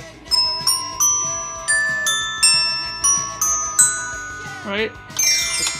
That's a very pleasant sound. You should yeah. Breathe deep. Right. So like closer to the heart and all that, they use that stuff. That ding, ding, ding, ding in between, right? Closer to the heart. Can you do some Hobbit music? I gotta learn that stuff. I gotta figure out like this is. I've only had this for like what, a couple of Do hours. So I gotta learn some covers, you know. Do that Mark, middle pass I to want you. Stoner Your by homework Style. is. I want you Yeah. to do a simple version. Well, it's only simple of "Close to Me" by The Cure with that. Okay, I'll Okay? I'll find You'll it get online. The and I'll- melody's only like 3 notes, 4 notes. Okay, I'll find it and I'll Yeah. figure it out. Good beginner's song. Well, the two things I want to definitely learn is I want to learn the parts from Close to the Heart, and I want to learn that part in Spirit of the Radio, that do do do do do do do, because Neil does that on Glockenspiel when that part comes up. Right? We're gonna have Glockenspiel night. Name all the songs that have Glockenspiel in them. And Mark, What does he Mark- use Mark- on Mark is gonna YYZ? play them Is that all. Triangle in the big. That's a Feel sounds like an crotola. awful- Yeah, doesn't it? That's a crotol, that little round thing, that ding ding ding ding Yeah. ding ding ding. Yeah, it's a crotol. What the fuck is a crotor? You know, that? remember It's where your you remember computer on, Pro Tools. Sometimes I think audio. Mark just makes words up and, No, and it's doesn't not. think we will check him on it. Oh, it's a croto. No, no. like, yeah. Yeah, look it up because you know the drum set that Neil had with the tubular bells. Remember exit stage left. On top of there, you'll see these little round discs on top. Those are crotals. They make noise. It sounds like that. Ding, ding, ding, ding, ding. They're like little. So what were those sounds. drums that had like the tubes that like came out all the way down, like the big tubes? Like a big funnel tube. Yeah. Who had that set? Oh, Yeah. that Yes had those. They're called North drums. Evan, I know one of the top 5 glockenspiel players. Who's that? John Paul Jones. Yep, of course. John knows. He's got to be the master of the block. Why did I even ask? Oh my God. John knows. Shit. It's okay. We had lots of John Paul Jones jokes at your events while you were gone. Well, of course you did. A plethora of John Paul Jones jokes. At least I'm here in spirit, I guess. Yes. Yeah, but it was a nice gift. I was surprised to have gotten it, and I'm going to use it for That's sure. cool. Yeah. What do you give the musician has everything? A glockenspiel. Yeah, exactly. Well, there you go. Seafrig is requesting Spirit of the Radio, just in tribute to the, glockenspiel there. Because you know that I don't like that song, and I get What? angry every time I like it. I just don't think it's song. the best Rush song. I don't think it's the best Rush song, and we had gotten But to you it. did come on one time saying Maybe that you their listened best to it. mainstream, like, solid radio song.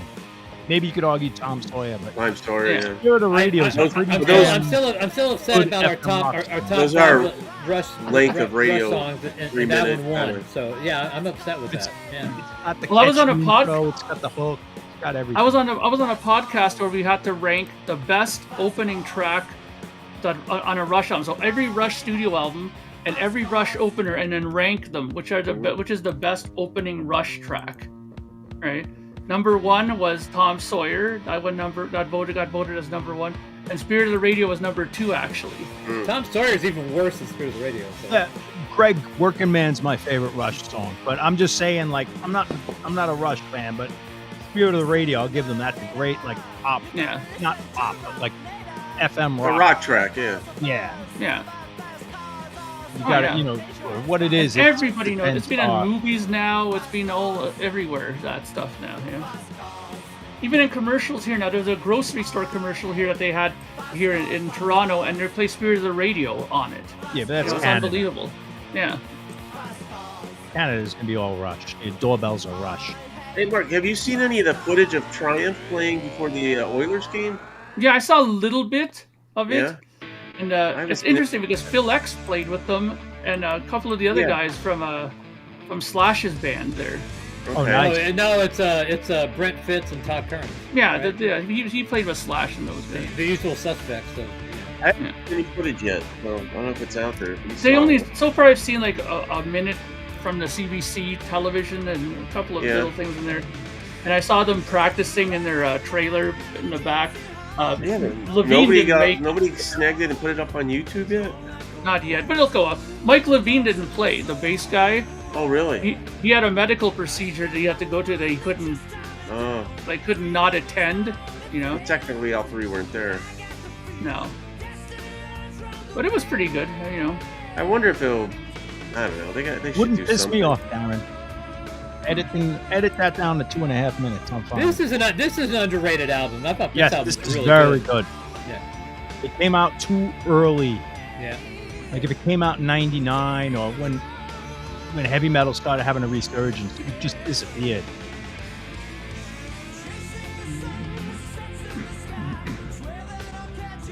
This one went by me. I never knew this was out there then. Yeah, I Really good. didn't know about this either. I had it on CD. I really liked it. Doogie White. I already have a Rush 𝐿𝐴 on request. vocals. Doogie White. He was the Bobby Rondinelli of vocalists. Yeah. No, Joe and Turner's the Bobby Rondinelli of vocals. Stranger in All of Us. Graham Bonnet too. Is that the one that Graham like his Bonnet arm- and Doogie White he's like played with standing all with the his arms out with a hat on, or a silhouette of him? cranky guitar players. Oh hell no! Completely hell no. That's not happening. Sunlight dancing. Oh boy. No, we're not getting that shit on a glockenspiel. That would be odd to do a transcription of that. You could do it, but it would be. You'd have to do different tracks. You'd have to play one track. And another. Can we all chip in and get you an auto harp? You'd have to Walter Carlos it kind of thing. You'd have to, I think it's like 4 mallets, like You just melodies. You do one melody and then you. Ruth Underwood could do it with her four little things. Yeah, well, like, she was great. Ruth Underwood was the absolute legend on percussion.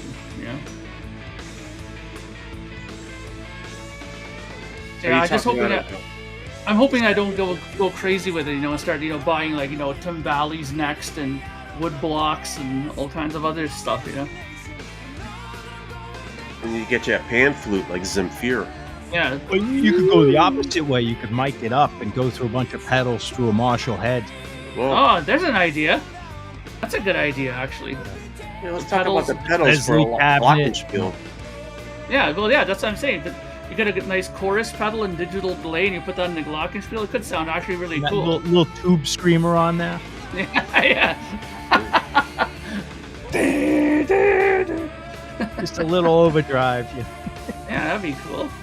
Going through Leslie. Yeah, Leslie speaker. That's like death metal. No one would know. No one would know what you're playing. That's true. It's interesting. Well, I'm gonna try that just as an experiment. See what that sounds like. If it's possible to control it. Well, what you do is just record it regular, and then you could add your effects through the computer. Yeah.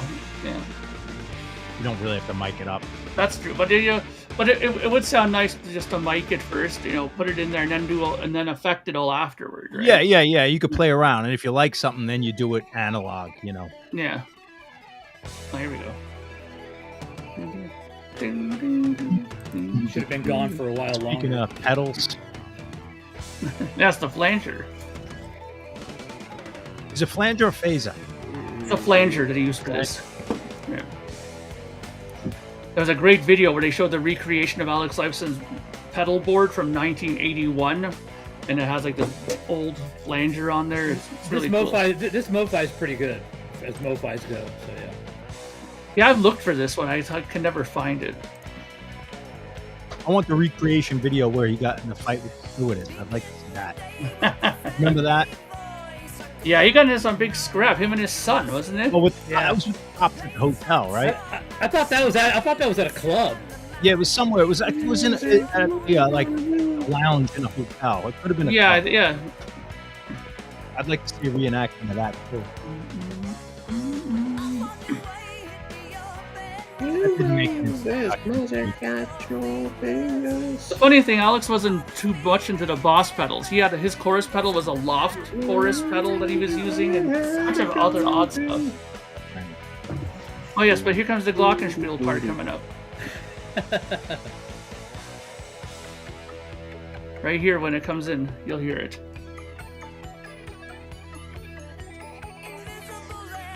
Makes it almost a Christmas song. Yeah. The energy. Well, it's supposed to demonstrate the energy of the antenna, right?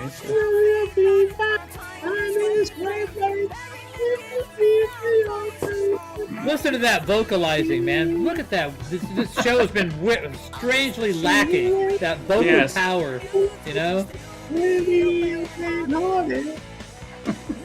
Vance is aging out of His honesty. Yeah, his honesty. 4 years ago, he was nailing this. All right, what the hell is this? I tell you, I haven't had my tea or anything. Is this a Hobbit waving, or is that Mary? Is that Mary Poppins? We got to pitch this down a half. What is that? Is that Mary? Is that a wizard or Mary Poppins? My emoji identification skills are lacking. It's hard to obviously. see. I think they make them bigger. I still think that was a flying duck. Well, ducks do fly anyway. It's not like it's weird to have a flying duck. So. I said it was a wizard. I said it was a wizard or Mary Poppins. One of the two. That's what it looked like to me.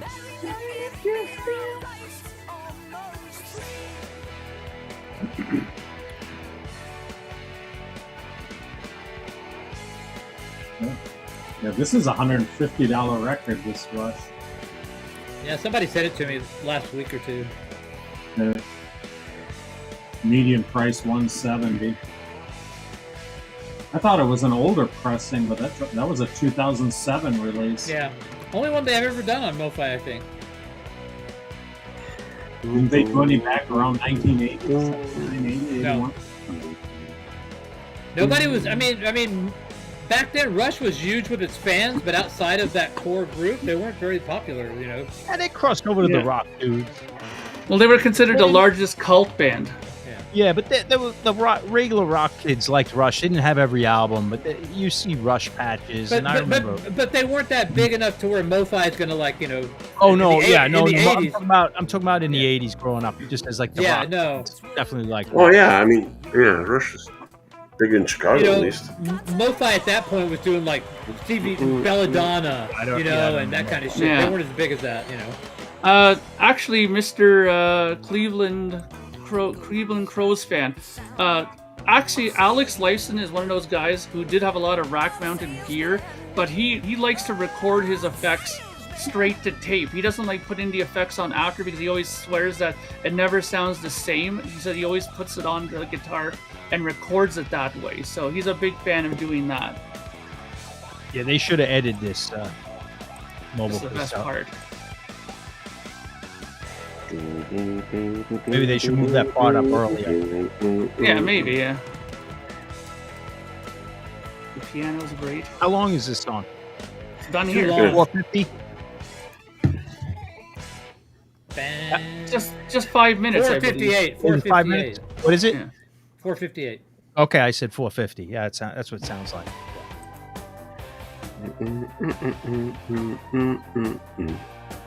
She's still touring. She's touring right now. Yeah, I just saw some footage of her. I just She saw like footage she was of, fully clothed. of Till Tuesday, you know, playing for the first time in 40 years together. Yeah. So, with I think the drummer, who's like I think it's Amy Mann's manager, hadn't played drums in 40 years. So Wow. I mean, that was a. Yeah, we used to know the guitar player, Robert Holmes. We got our apartment was our house we rented was his house. They gave it to us. Oh. Not like they held it for like we were friends with them. But he had his he had to keep his stuff stored in the basement, and like all like his guitar stuff, and it had like all the cable, like just stuff he didn't use. But it was like I remember seeing the MTV Award Best New Artist like in one of the boxes. Nice.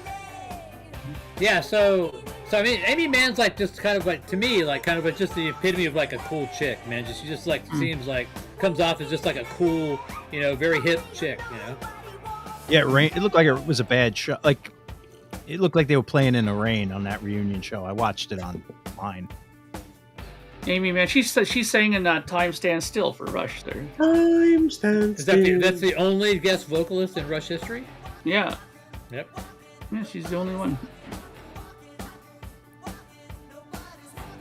I'm actually surprised that Dale and Terry are still together. Did Warren Cucurello play for Zappa? Yeah. Yeah, Cucurello did play, yeah. He also He played came in with around, Duran Duran. He came in around Baby Snakes. That's when he got in. Yeah, I kind of checked out from that period. Well, he had so many records. I mean, it's hard to even follow where people were, you know.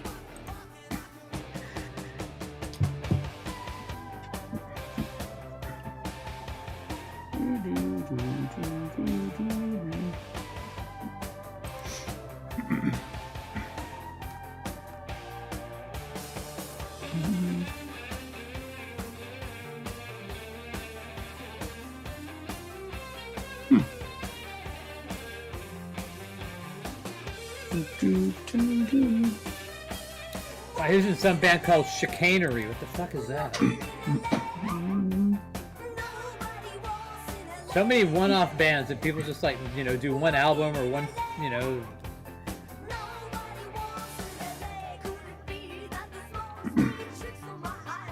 I learned tonight that Davey Pattison and Michael Schenker put out 2 albums together. So I had no idea.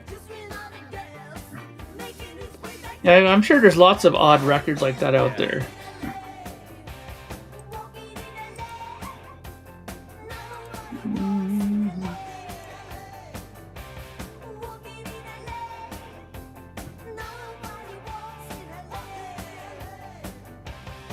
Walking.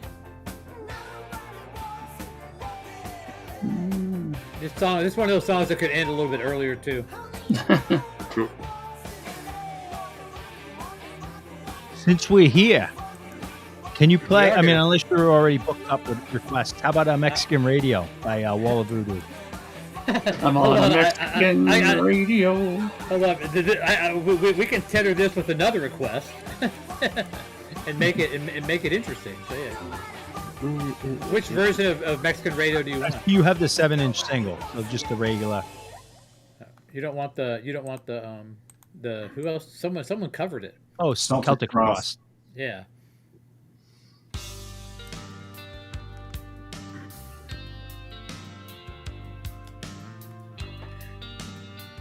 Happy birthday, Mark. Here you go. See? Marillion. Oh, you know what I did find today, Mark? I didn't even know I got a Fish solo album. The one that has Credo on it. Oh, okay, yeah. I got that, and then I also got 2 IQ albums that I didn't have before. Oh, nice. Those are good too, IQ. Cinderella Search. This is a good song. This is one that's kind of overlooked, you know? On the No, deluxe version. I saw the Tony Iommi What's in My Bag. That was pretty funny. Yeah, heard it on the X. Then we could follow it up with Border Radio by the Blasters. Yeah. You know? Oh, I could do that too. But I got Illegal Alien coming, and then yeah. Heard it on the X, Mexican Radio. Heard it on the X and Border Radio. Legal Alien is a great song. I don't care what anybody says. And I'm not requesting, Patrick. I'm just yapping. So this album had a great deluxe version that came out, like 4 discs, 1 Blu-ray, and there's a great concert of them playing in Germany, I believe it was, or Switzerland, and they did this record, most of it, and yeah, it was really good. Like they did this song. I mean, I rarely hear them play this stuff, you know. So it was good to get it just for that, you know. That's if you're a Marillion fan, right? I've got 5 of those box sets. The 4 with Fish, and then the first one with Bulldog. I'm missing Childhood's End, but I have Season's End. I have Holidays in Eden. I got Afraid of Sunlight, and but I don't have Afraid. No, Brave. Sorry, I don't have Brave, and I don't have Childhood's End. Those are the 2 that I don't have. You have all the Fish ones? Well, that's the one that I'm missing. Misplaced Childhood or whatever is that one, the 3rd one. Oh, okay. Yeah, I'm missing that one. But I had the first 2. I have Clutching at Straws. That's really good. But I got all the ones that came out so far with the new guy. Well, except for Brave. That's the one I'm missing. I like Hogarth. I didn't get a lot of those. I just got the Season's End, but. Those things are great because they have a lot of concert videos like on there that are like really well filmed on there. So, and all the documentaries are phenomenal. Oh, the documentaries are excellent. They're like the makings of, you know, they're great. The first one for Script from a Jester's Tear, that documentary is probably the best one because it goes from all the way from the creation when they were known as Salmarillion still, all the way to like when they released the first album. So it's what were they known really previously in as? detail. Salmarillion. Like the book? Salmonella? Yeah, that's where they got their name from, yeah. Oh, Cimarrillion. Oh, now I like them even more. So there you go. Yeah, they got it from that, and then they cut it down to just Marillion. My favorite Tolkien / Hobbit book is Cimarrillion. So yeah. Really, eh? Yes. I gotta read that one. It's the one book that I haven't read in that series. If only you can go look it up. You can go look it up if I have Electric Prunes. You know what I'm reading now? I'm reading. I just started. I just have yesterday. Underground. That book, I got the name. I remember it in the 90s, and someone on this program gave the name. But that book, Stiffed, about MCA records, the cutouts. Oh yeah. I've never read it. I always wanted to. I'm in about 80 pages, but the first 70 are fantastic. MCA, rock bands you'd really like it, Patrick. You know, rock bands with the die. There's lots of record like labels to run, and with the cutouts, and then one guy works on like the reissues of the back catalog. Well, yeah, sounds cool. Yeah, it's really good. And is it an audiobook? Mine's a paper book. I got it for $5. You know, they're cheap on eBay, Yeah. free shipping. There's quite a few good books like that. You know, they have the Hitman is a good one like that. They also have Party Every Day, which is the story of Casablanca Records done by Larry. Yeah. Larry, what's his There's name? supposed to be a documentary about I don't know how- Casablanca that's supposed to be like So really far, the good. book's good, you know, but it's tying into the mafia. So there's a lot of mafia backstory. Yeah. but- Oh yeah. Yeah, I never read it. I remember when it came out. It's real interesting. It talks about the guy. You know, he's selling like his job is his company sells cutouts. He's got to get the cutouts. No, But I he was got no also Bowie. None the guy who did whatsoever. the Beatles VJ bootlegs. Like that's how he made a lot of money. Yeah. It's just interesting. Everyone's a shady character. Oh yeah, but especially back in the day, man. Yeah. You know, a lot of underhanded things. Here's some cocaine. Play my And band for me. So with the cutouts, the bands didn't get royalties. They only had to pay the publisher. Yeah. The scamming that was going on so far is just unbelievable. Oh yeah. Well, Kiss tried to sue their record label because of that, calling it shylocking, where they were doing that, selling their stuff, and they won. But because they won not as much as they thought they were going to, the record label pretty much got them over the barrel after that. They were so pissed at them for taking them to court for that. Yeah, and like looking at it, like how many bands must have sold so many more albums than that are calculated? Yeah. Of course. Yeah. No, thousands and thousands. Yeah. This song is so good. Like when you buy cutouts, they want good records in there, and like they're selling bad records. Like I thought we were getting like Aerosmith in here or something like that. So one of the a fun thing is like driving down to like in West Texas, the border of Mexico, playing this song. That is fun. So, smoking a ton of pot, drinking Lone Star beer, jamming out to Little Alien. Just That's blasting a lot that out. Riding, oh yeah, we did it. Riding on the border. Many times. Don't tell anybody what I wanna do. We'll find out. You know that they'll never let me through. Patrick, do you know which 5 albums in this series that they've canceled so far? They've canceled the album? They canceled? Well, they had 70 of the 75 listed. Now there's only 65. Oh, I don't Remember know. he said in the beginning that if the tapes are bad or they actually Yeah. the best quality, they'll back out of some. Wow. I All I know- know is that lately they've been putting out shit records. The last 2 batches, I think they're all still sealed. Yeah. And then 3 coming out here this month are all old ones. I've got 3, 4, 5 left still to come. I didn't order them all series. Darren, you think it got a lot of They airplay? haven't done Close to the Edge yet, so I'm No, still waiting for that one. Close to the Edge. Foxtrot. Oh yeah, this video was popular, man. Escape Genesis. But you know, if they had plates like for Foxtrot, they did the classic of Foxtrot. Like they could do that, like they did for Selling England by the Pound. They repressed it. They didn't recut it except for one side. Only one side that, yeah. Which came out first? This or the Born in East LA? Remember that one? Yeah. I think East LA might have come out first. I thought that came out. I thought that came out around like 85. Yeah, I thought that came out later. Yeah. Let's see. I think It came out after Born in the USA. your fellow man. 1987. So yes. 87. Okay.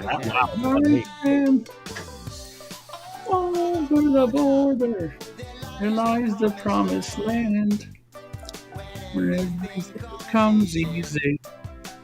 You just hold out your hand.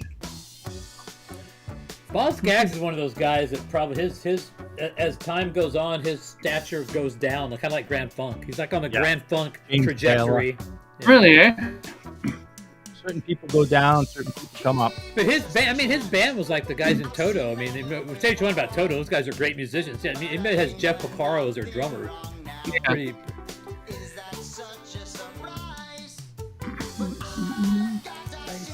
Funny how history changes music.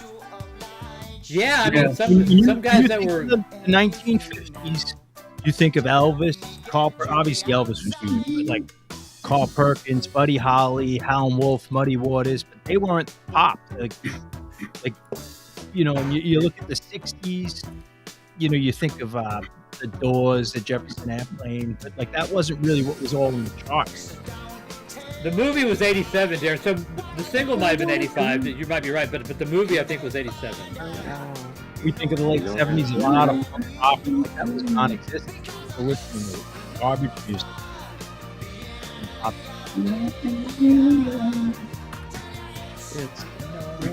I gotta bust out this CD tomorrow for my car ride. There you go. So what's your car? Where are you going tomorrow? It's gonna go over to the mall a little bit just to pay some bills and stuff like that. Oh, But I thought it was like do you get like a free orange Julius on your birthday at the mall? no. I mean, all my birthday stuff was done over the weekend because everybody else was at work, right? During the.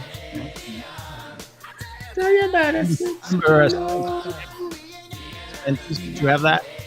Sorry, what's that? What? Spencer's, did you have that? Oh yeah, I remember Spencer's. Yeah, Yeah. Black lights and the post. You're chopping up again, bro, John. So I don't know what it is. I didn't touch anything.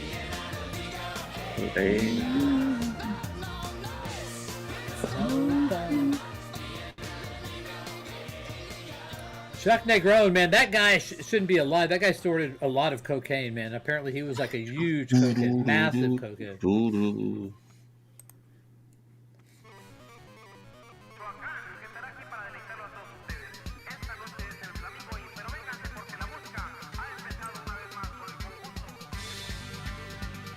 Feel the hot wind across my shoulder.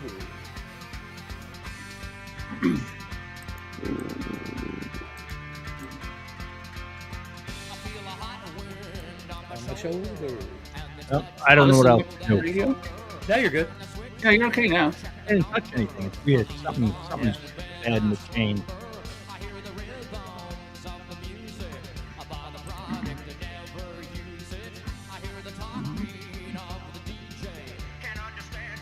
What does he say? No, Mexico radio. Yeah, we covered that. Mexico radio. I like how they're like actually got like an iguana on a spit. You know, like they're like.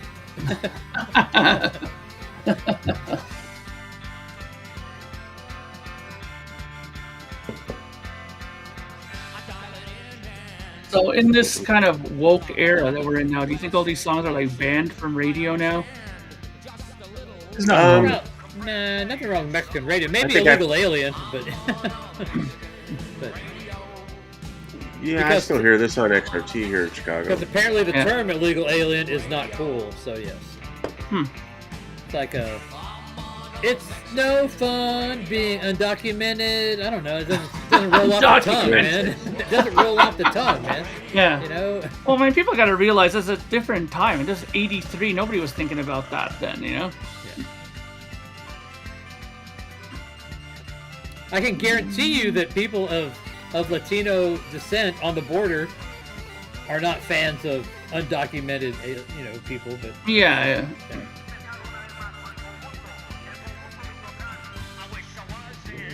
Tijuana. So it's funny. So when I was in LA, I was in San Diego, and then I went to LA. We were like doing the stuff at our San Diego office, and they had this like van that like had our company's logo and name on it called the Trimble van. And I'm going, why does this office have a fucking van for our company?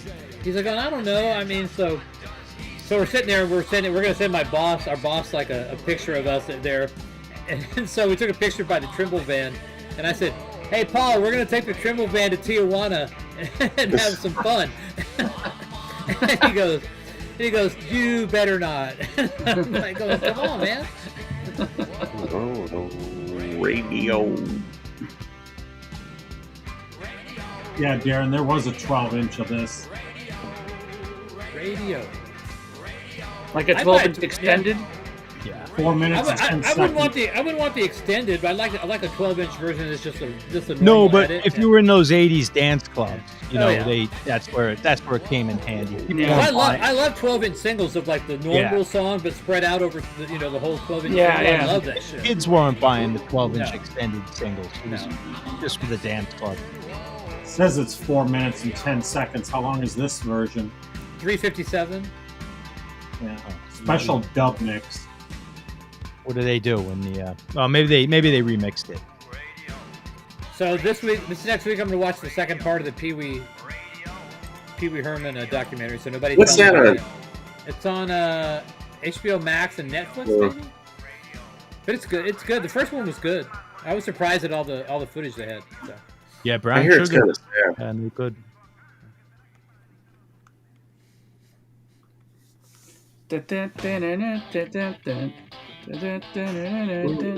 I used to listen to X Rock 80 growing up, man. I have heard it on the X in my lifetime. Yeah.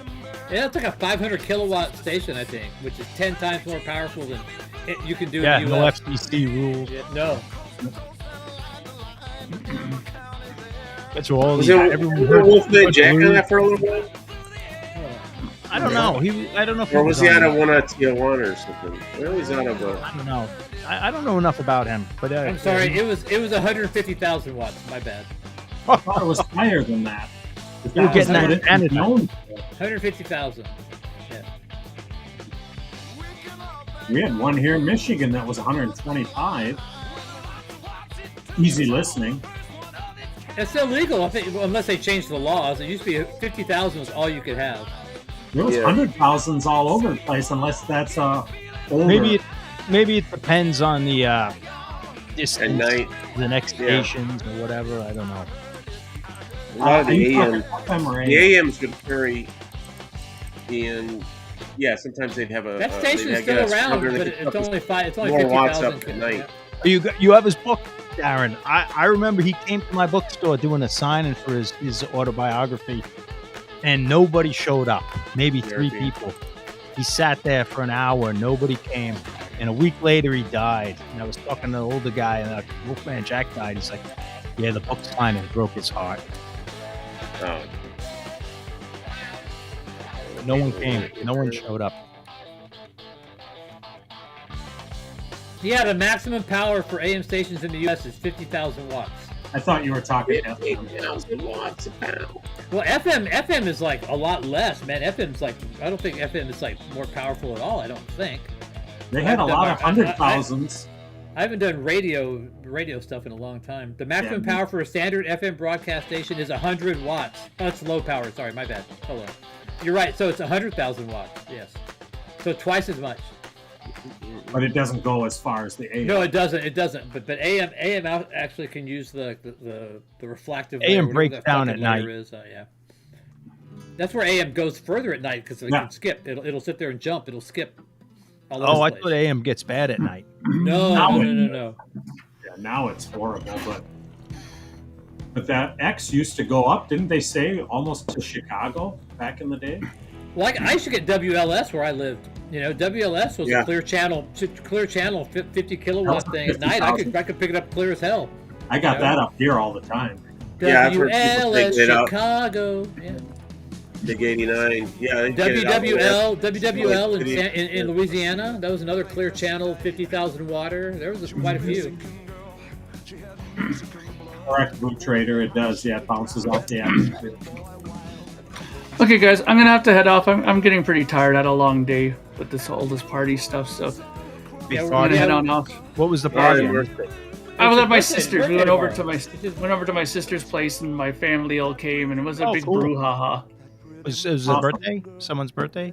Yeah, my birthday's today. Coming up. Your birthday. Oh, I didn't know that. Happy birthday. Damn, Thanks, John. Thanks, John. I came in late. Yeah, tomorrow, the 9th, is officially my birthday. So we had the party over the last couple of days on the weekend when my family was available, right? So Maybe Awesome. Vance can get the Pope to like send you a special birthday. Yeah, happy birthday to you, Van. birthday prayer. Your dad, too. I saw that. Yeah. yes, I haven't talked to you exactly. since I saw that photo. All right, guys. Maybe the Pope can bless you Thank you, for this Joe. year. It's like, hey, Yeah. I'll see you guys again on Tuesday. Okay, bye. take care. And then John, mine's on Thursday. Yeah. Happy birthday. Everyone's Birthday week around here. Gemini's. Mine's on Wednesday. Because I'm a Gemini. And there's 2 of I. I used to listen to radio. I used to have a massive in this house. when I first moved here, it was my last shortwave setup, man. But I had 4 antennas. I had like a antenna farm. I had like a K9AY, which is a triangular directional fucking antenna. I had all this bullshit. I'd like wake up at 3 in the morning to go try to listen to some fucking guy in a jungle in Papua New Guinea. You know, it was nuts, Yep. man. Yeah, I've still got it. A little short. It's just a little shortwave radio, but I had a nice JRC, which had like a digital readout, but I also had like a military Collins R390A, I think it was called. It weighed about 50 pounds, was rack mount, about 4U, and it had mechanical dial. That thing was fucking cool. Yeah, it looked cool. It's not good for the wife approval factor, but yeah, it was cool. So, right. yeah, you think the audio hobby is hard to get past? Try shortwave radio. That is really hard to get past. You got to be licensed, right? That's No, ham that's radio. Well, ham radio. Okay. So shortwave radio, you're listening to like Ecuador, or the U.S. has Voice of America, you know. But a lot of other places, like that's their, you know, they'll play music and stuff, like you know, countries in South America. You could listen to like native music, you know. It was on shortwave. It was like mono, but yeah, you could listen to some cool shit. I remember, and you'd write the station, you tell them what you listened to for like 20 minutes. And they confirm that you heard them. They'd send you a QSL card. And a lot of these places would send you a pennant, a banner. I used to get like cassettes. I'd say, hey, I'm really into music. They'd send me a cassette of music from like the local area, you know. I remember getting one from Australia. That's where I first heard Rose Tattoo, was from Radio Australia. They sent me that, and I was like, what the fuck's this Rose Tattoo? Yeah, so it was cool. First time I heard about them was on Metal Midgets. So there'd be like music shows on like Radio Sweden, you know, all that shit. Radio Luxembourg would broadcast, and all they did was play like rock stuff. They were like music stuff. So it was cool. Yeah. Nowadays it's all on the internet, pretty much, you know. But. Yeah, I think it's something called like, I think radio.com or something. And you could, it lists all the stations in the world you could just listen to on the internet. You click a country, I think it's a map, you click a country, but I don't remember the website. Yeah, I mean, the challenge was to like where you were to, was to be to pick up, and so they have a thing called the gray line. They have a thing called the gray line where you want yourself to be in darkness, and the station you want to listen to be in darkness. So I had an app that would like follow that. And so it's like, okay, when Nigeria was in darkness and where I lived was in darkness, then it would like, that would be your optimum time to listen to it. And you could actually hear, you know, like the radio station kind of like in the foreground, and as it got darker, you could hear it get stronger and stronger and stronger, and then once it passed, in like 5 minutes, it was gone, literally gone. So. I have this app. It's called Radio Garden. You can pretty much listen to any radio station throughout the world. Yeah. As long as they're streaming and stuff. But it's kind of cool. A lot of the fun back in the day was like Patrick's talking about the shortwave radio and all of that. Yeah. I used to get something in the mail. I can't even remember what it was, but it had something to do with shortwave radio stations, and it would update every few months, and I'd get a new copy of that. Was it SpeedX or NASWA? Those were the two. It sounds like the NSA. North American Shortwave Association. They would be like little booklets about that big folded paper with staples in them, and they were all typed out. You know, like so and so heard this station on 1300. You know, on this day. You know, signal strength of 4, and you know, yeah. That Mike mentions the CB radio. I wasn't doing it in the 70s. Our group did it all in the 80s. That's how we drove around and kept track of each other with the CB radios. Now ham radio is like just, you know, you have your transmitter and you're the radio station. Yes. You know, and you're talking to people all over the world, and you still get QSL cards. You can do that. They have what they call de-expeditions, where they'll go out and, you know, go remote and try to like bag as many guys they can talk to like over a weekend, you know. So yeah.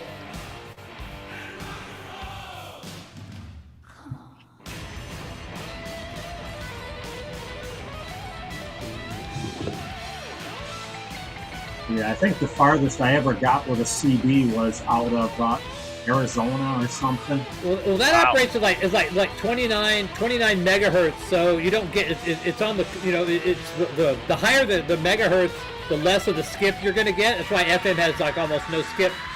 But the like AM and like what they call the tropical bands had great skip.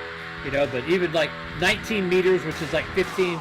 Now I'm really coming off as a geek right now. 1500 megahertz.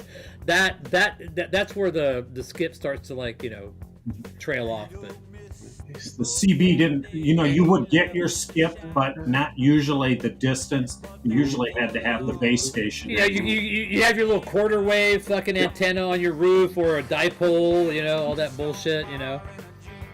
And of course, the upper sideband and lower sideband would get out even further with those. The Cobra, the Cobra fucking. Cobra, I love the suspense radio program from the 40s.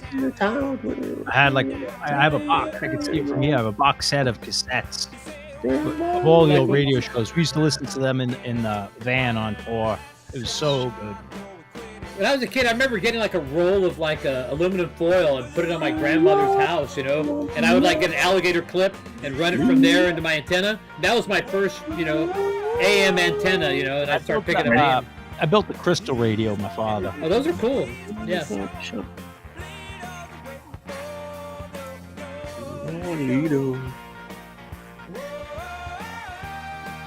See, I'm not the only radio geek here. There we go.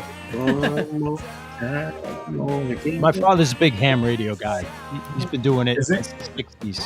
Every time I think about getting another shortwave radio, I realize that a lot of those stations aren't there anymore. So it's like, what's the point? I don't really have the time. Yeah. The ham radio, at least you can talk to people. Yeah, but you have to get a license for that, and I don't want to go through all that shit. I can't do Morse code and all that bullshit. Just do everything up too.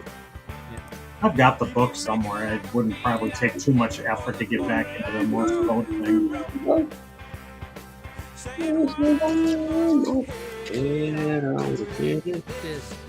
Yeah, Darren, those are just so good, man.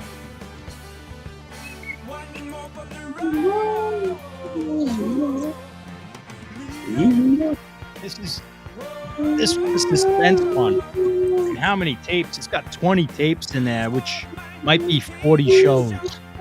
But it's all famous actors. You don't think Big Me Big Patch. It's not that big of a deal. But they would have Orson Welles, just famous actors from the 30s and 40s on these, and it would be basically like a Twilight Zone or Alfred Hitchcock. And it's got the music suspense. We'd listen to them late at night. Get to the next place. We need some macho stuff to talk about here in a minute. Sick of music after a while in the band. Ed, Vance, you guys haven't been here forever. Give me some songs to play. We haven't heard that's right. People. Put something off with a warning. I'm sure you have it in the system. Yes, I do.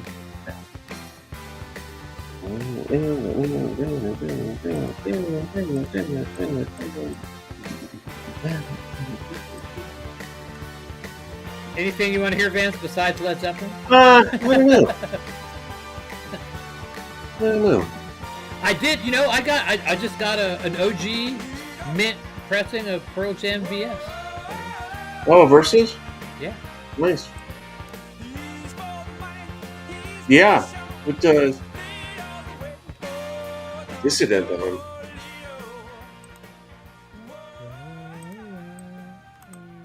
What have I been listening to lately?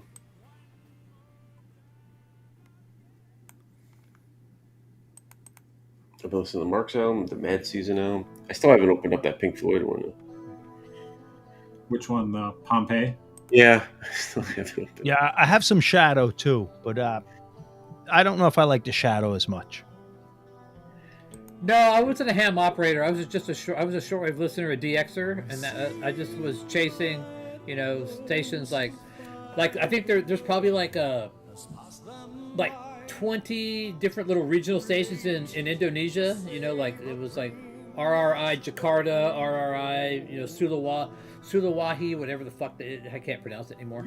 But then India has all these regional, it was AIR radio, All India radio, and then there would be Chennai, Hyderabad. So that's what I was listening for. So.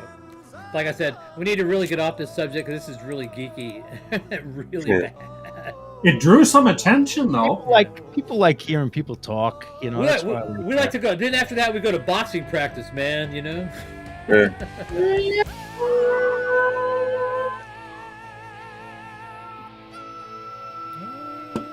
Yeah, Sydney Green Street.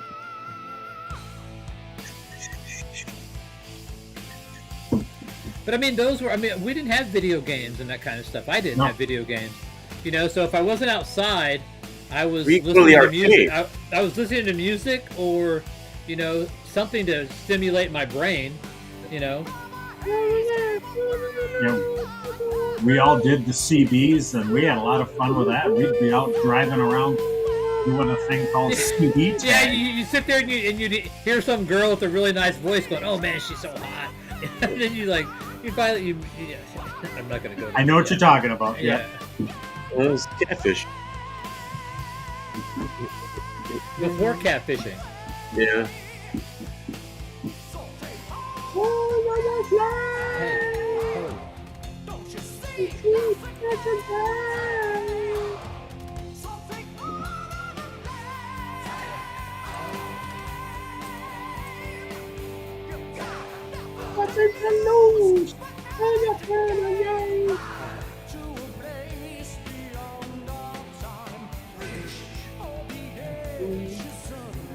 Makes me think of Hitler really being disappointed. It's the wrong.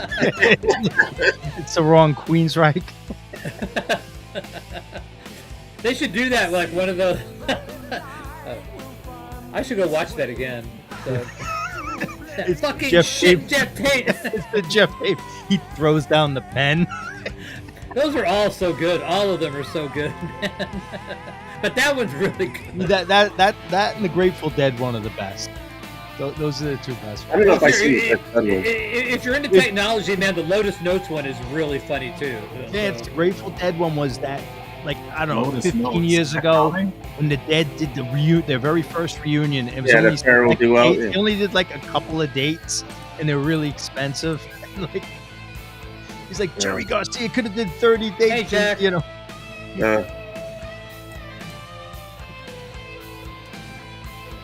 Fucking Jeff Tate.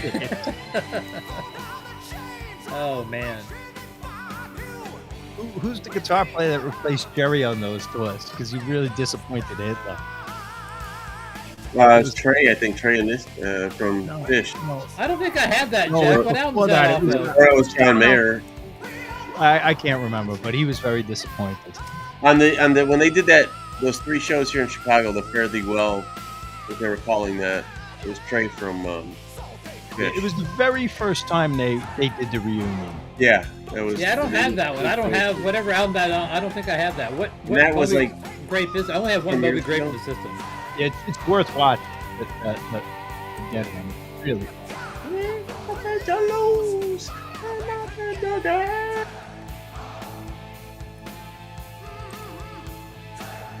Oh.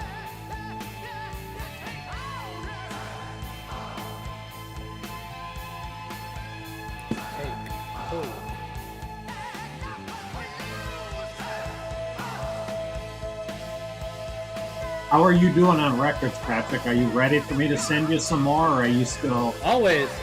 Okay. Got like 800 records in New Zealand. There's no way. I bought more in LA, so yeah. I'm like, there's no records in the box. But see, the stuff that I have, I know you never. It never takes long to send it back. Yeah. I'm not complaining about that. So whenever somebody sends me something, they become more of a priority than the stuff that I have of my own. So yeah. Hey man, did you see that video on Instagram of the drunk guy getting arrested singing Pearl Jam? No. Oh, it's the greatest thing. I did see a video about a drunk guy get arrested saying that John Paul Jones was the best musician. I'll have to see if I can track it down. Oh, it's so good. I gotta find that Queensryche and share it with everybody so that they can find it. Hitler, Queensryche. Hitler reacts. Hitler wants to see Queensryche. And the Grateful Dead one is good. I don't know how to do this anymore.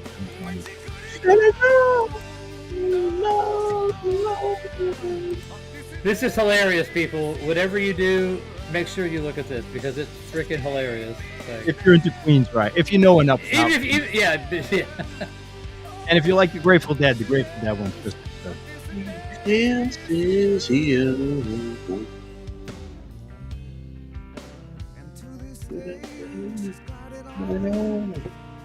I never see OG Pearl Jams, and I found this in a record store. I couldn't believe it. I was like, oh, That's wow. cool, yeah. I have two of them. One's one I still had sealed the day I bought it, and I found another one for a playing copy. I can say that I ordered a South Korean Pearl Jam 10, and it sounded good, except there was a lot of hiss in one channel. Oh yeah. It's a legit pressing, and it was original. It actually came out before the U.S. version. The U.S. version only came out 2 years after 10. So this was actually came out in what, 94? Is that 94 when 10 came out? 10 came out in 91, but then the U.S. one came out like you said, 93 or something. So the South Korean was like actually Right came away. out, the same time as that came out, and so it's a legit version, and it sounds good, but it's a little bit noisy in the pressing. So. Yeah, I never really tried to seek out Korean presses. the pressings of those albums yet. There's a lot of Zeppelin stuff.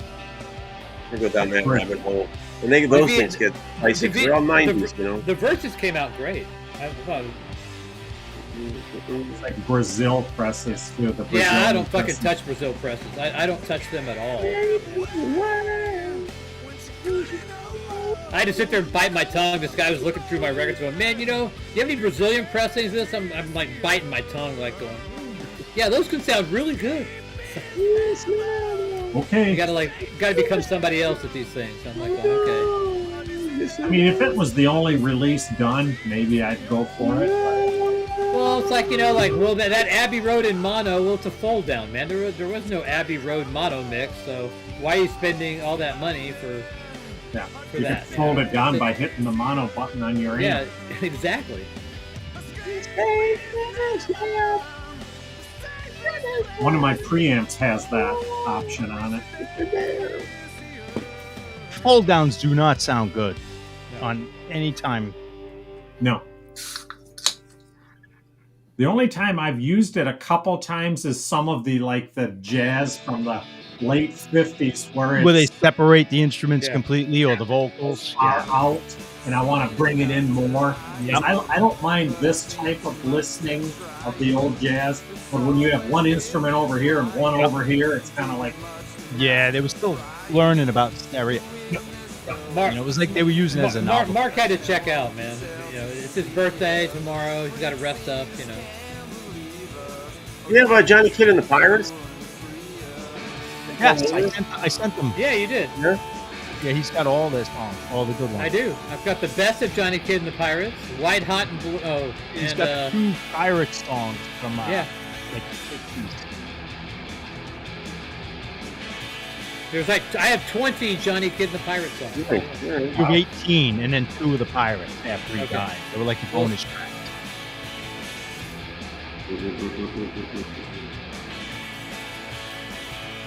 How much longer you're going to run? I don't know, 45 minutes? I'm going to bail out. Just have to work in the morning. So.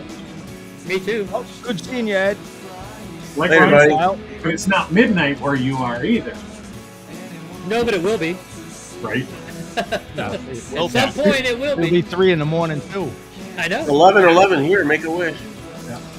So, yeah, great Good to being see you, back Ed. here. So, see you guys all later, Tuesday. Later. Right. Later, Ed. Good night. That was Ed from Michigan. And Ed's Metal Den. Yeah. Everybody, hit him up, man. Because he's needs some more subs there. People check him out. It will come. Yeah. I don't know if people. I don't know how many people look at.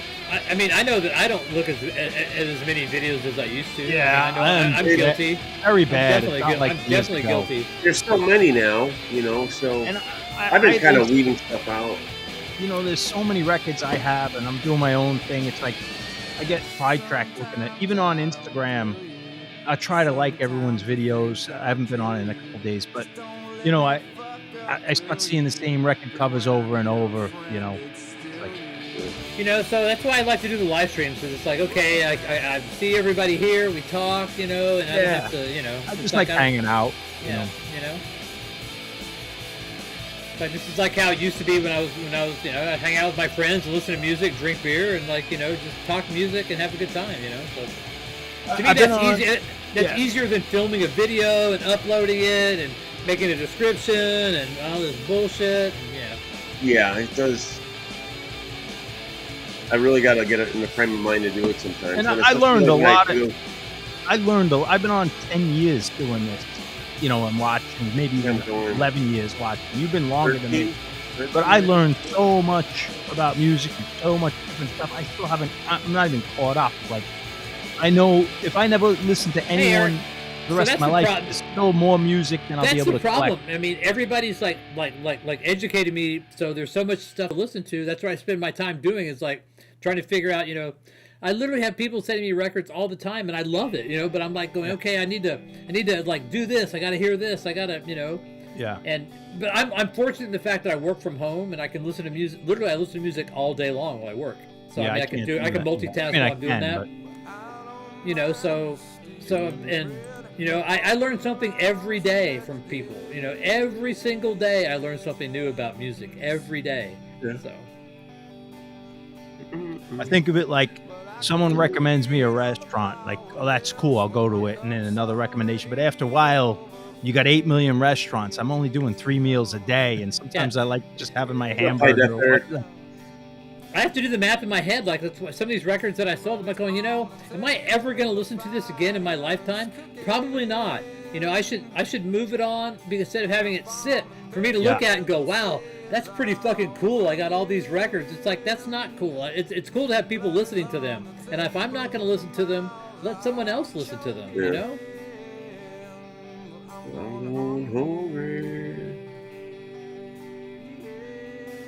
Yeah, maybe 8 to 10,000 records, I think. And how many can you listen to in the rest of your lifetime, John? I need to really... Sometimes I like looking at them. Yeah. You know, and I see it, and then it brings back the memory, and then I don't need to listen to it.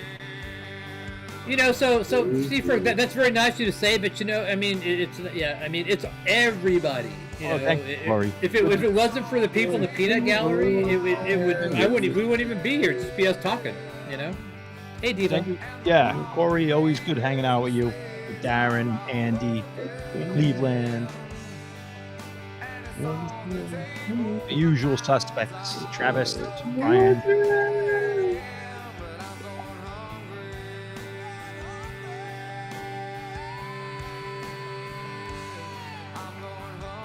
Hey, Jens, good to see you. Well, this when I saw Pearl Jam. I ride my bike. I package records up. I clean records. I listen to records. So there's lots of stuff in the day. I eat meals. You know. Yeah. Take showers. Yeah. Go shopping.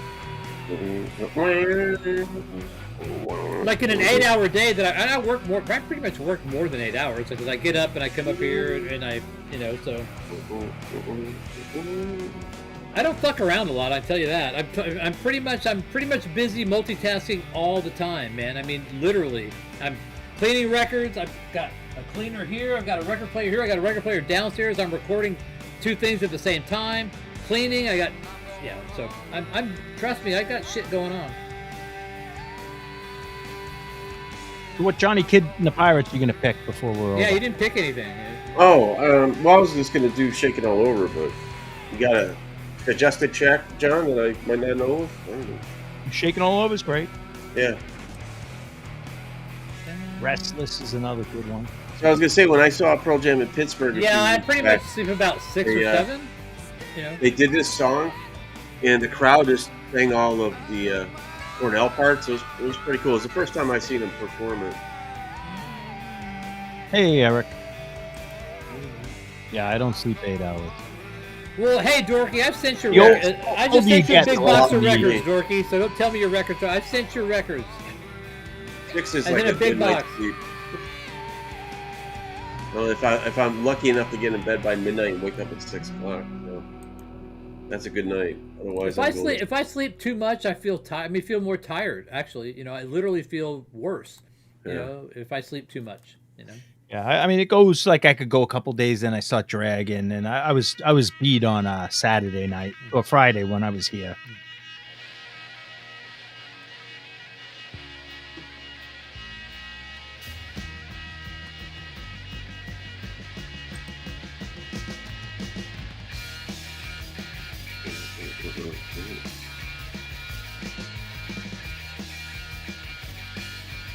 I am not familiar with this band very much at all. Great record. Speaking of Dorky, I think this was one of Dorky's records. So, so here, Dorky, you're listening to one of your records right now. This one has like the skeleton on the cover. Is that the one? Kind of like the skeleton. Yeah, it's like a black and white pencil drawing. Yeah. They were, the way I think of Social Distortion, they were a great punk band, mediocre rock and roll band, lousy rockabilly band. That makes sense to anyone who knows them. So look, if I just go from like the last hour, so the 𝐿 someone sent me. I think maybe John sent me 𝐿. Yeah, I sent you that. Social Distortion, Dorky sent me. The Johnny Kid and the Pirates, you sent me. The X Los Angeles, I think you sent me. The Buzzcocks, somebody, I think maybe that was Dorky. The Visage, somebody sent me. The Misfits, I think. Did you send me that? Which one? The Misfits, 3 Hits from Hell? No, I never sent you any Misfits. Okay. I don't have any singles by the Misfits. Dr. Feelgood? I don't think I sent you Dr. Feelgood. I could have. I don't think I did. I mean, I can pick out stuff like all day long of stuff people have sent me, and Res Per Minute right now is like just shoving stuff at me, which I love. It's like the 45s he's sending me and the albums he's sending me, and people like on my private site, when I release that stuff, people leave comments. And people are going, thank you so much for those New Zealand singles. All the stuff that Rev sent. I mean, I'm getting the praise, but it's all Rev for sending them to me. I never would have heard of them, never would have known, so. Yeah, and Revs, I'm not knocking Mike Ness. He's doing his thing, but it's when I hear other people say, oh, they're a rockabilly band, you like Social Distortion. I'm like, for rockabilly, it's awful. But for punk, they were great. Like, I'm not knocking Mike. He's doing his own thing, and God bless him. He did his whole life doing rock and roll. You're good, Dorky. Yeah. But in my opinion of like the genres they covered, they were great punk, decent rock and roll band. I mean the fact that everyone like trusts me enough to like send me their records, I could be a total dick one day, just disappear and go black, and go, oh, I got your record. When they sell it, they send you that So you got top dollar one. You're like, oh, you got 10 records of mine or 15. Yeah, I mean, but it's still a leap of faith, I mean, yeah. And I don't trust the post office ones. I trust the post office. I don't trust the people in your neighborhood stealing your record. Yeah. Well, I've my never had a problem problem is with the the post office at all. postman. They'll leave it outside. They don't put it in the vestibule sometimes. They don't because they don't have the key or something. So you guys have the keys for these things, We'll throw it in the back, or they say they mark it's delivered. Maybe you need on the to, tracking, hey, and it doesn't show up for 3 days. Maybe later. you need to leave notice. Put a note out there. Do not leave back. Switch-O-Matic has sent me some great stuff. We do, man. John. We do. Leave a notice. It's Chicago. Yeah, I would. If you look on my phone, I call my girlfriend and the post office all the time. It's like, But you live in a war zone. yeah.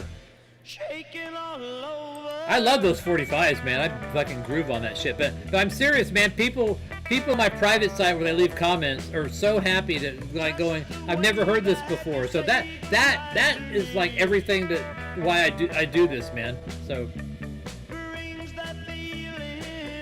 Oh, Revs, I finally got this 45. I think Nick Semper plays on this from Deep Purple. Yeah. Revs sent this to you. I don't know if he sent you the British version, but I got You Can Make Me Big because this is so gosh darn killer. Jason Eddy and the Sentiments singing the blues. I don't think did he send me that? Yes, you have it from him. 1966. Oh, I do. Oh, is that one? Is that one that's really cool? Yeah, it's a Joe Meek production. With wild Is that the one that I think Planting Krause covered that thing in the blues? Well, Singing the Blues was a Guy Mitchell song. It was like a pop rock and roll song from the 50s. And Tommy Steele did it in England. They're probably copying the Tommy Steele version. It's still kind of schmaltzy. But it's a famous song. But they do like a mental guitar version. I'll have to look it up. Same song. I think probably is because like Burnett was pulling those songs too. T-Bone, a lot of American songs. Is it Tommy Price, the drummer for Billy Idol? Is that his drummer? Tommy Price? Well, I don't know. I don't know who that is. I heard that. I listened to the new Billy Idol record. It was interesting. It made the top 10 a couple weeks ago. I don't know if you saw that. New Billy Idol. Yeah, but he has the same guy. So I mean, even a couple songs sounded like 1982 again. Yeah. Tommy Price was in Joan Jett and the Blackhearts, and also Billy Idol. So yeah. Okay. But he's I don't know that name. But he's on some one of those bands I got from LA that that I bought a promo. So yeah, Guy Mitchell's not good, huh, Karen? I trust me, man. I've learned so much. I had no clue about a lot of these bands that I get sent. Man, no clue at all, man. I knew nothing about like melodic punk, what I call melodic punk, And now it's like I used to just classify punk. I don't like punk because I don't like all of that hardcore stuff. But the melodic punk, hardcore's different. Yeah, 70s punk is rock and roll. It's just a little rough. Yeah, but I had no idea who the Skids were, Visage, fucking the Ruts. Yeah, the Ruts. All that shit. I had no clue. None. It was all new to me. Even the Smiths were new to me. So. Patrick, you hear anything about this pressing? The new anniversary one? About a hiss to it? I just found a new OG of that, so. But you've got an OG. Why'd you buy the reissue? He's a fan. Because I'm a fan, and then I don't have to play my OG all the time. But you just wasted your money, though. I don't think so. How much did it cost? I don't know. If it sounds like shit, you wasted your money. I don't think it does. I just been hearing other people talk about it, but they also got this. They don't have the same one that I have. This was like a different. It's a different color scheme. So I don't know if they use the same plates. I got to look at it, but. I don't know. I don't hear a hiss to it, but I heard a couple people say there is, or an echo. Okay. It might be a pre-echo, like a tape, like tape pre-echo. So that's a possibility. I don't hear it though. I don't hear it. Yeah, if you don't hear it, don't worry about it. Yeah, I don't. I'm just curious, but if you don't hear it, either it's not there or your hearing's gone to shit. But that's okay. Well, that's true. I have constant ringing in one ear, but all our hearing. Is yeah. I mean, I don't hear. Ministry concert 2018 blew that ear out. Yeah. I definitely don't hear like the. I can hear like the bell on a ride cymbal, but like a fucking really high end like hi hat noise, I probably don't hear the. It don't matter to me because my passion for music. Like when I hear something good, I'm still just as happy as I was when I was 15. As long as I can hear up to 8 kilohertz. I like bootlegs, and most of those sound like crap anyway. So.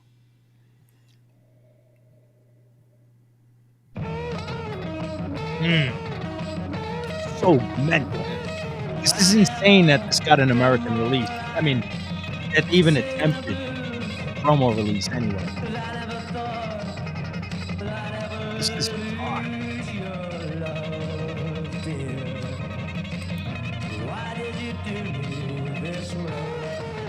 Doesn't sound like the original, just kind of the vocals.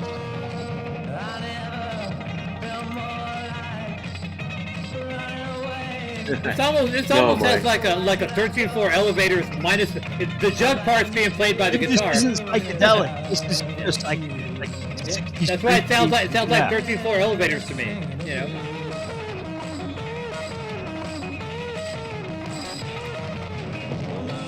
It's like they took a knife and like did a kink thing and like slashed the cone of the fucking guitar amp. When you crank it up, it sounds a little different visually. When you crank it on the speakers, it's shaking, like this vibration happening all over. So good. Big giant tremolo on this. Here, Diva. I know you want some food. I'll give you a treat.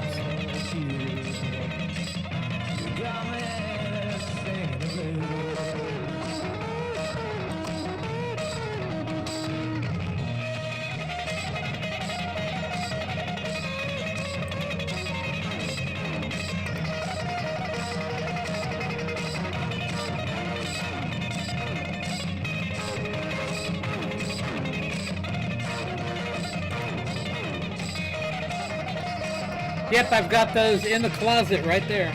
So yeah.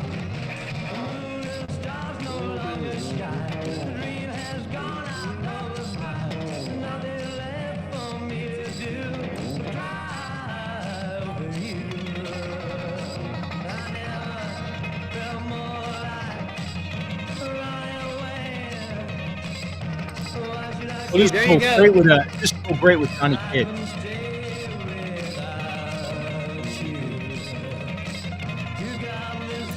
Kind of long for that era. So yeah.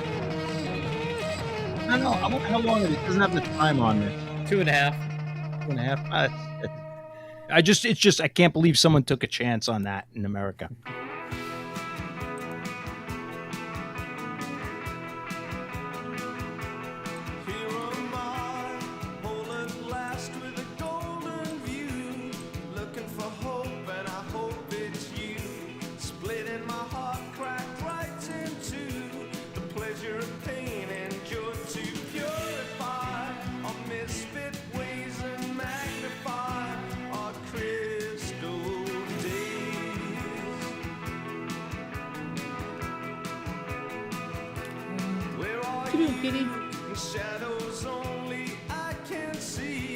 All right, I'm out of songs. I still got like 30 minutes to go. So. Not a song, son. How about Johnny Kidd and the Pirate? Please Don't Touch. No, that's a good one too. And then we could play Motorhead's cover. Do it, yeah. Original cover. I love that Motorhead version too. I do like the Motorhead version too.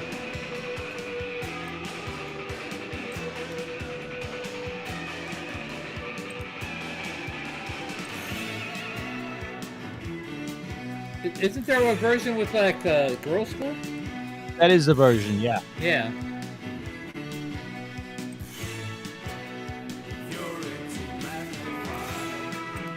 I gotta re-record that. I still have it from the guy that lent it to me. So it's funny, all the people that send me records, there have been people, probably about 4 that I still have records with, and I keep asking if I should send them back, but I've had them for like 10 years. It's like every time I change hardware, I re-record them. So I'm like going, so I've had these records for like 10 years. I asked them if they want them back. I said, hey, you want these back? No, keep them because you're going to change your hardware. Just keep them and re-record them. So I got all the Troubles, you know, the St. Valentine's Days Massacre, like the Brock's Helm, Legend. Do they send you the covers and everything, or just the albums? No, the albums, and some of them sent the covers too, but mostly just the albums. Yeah.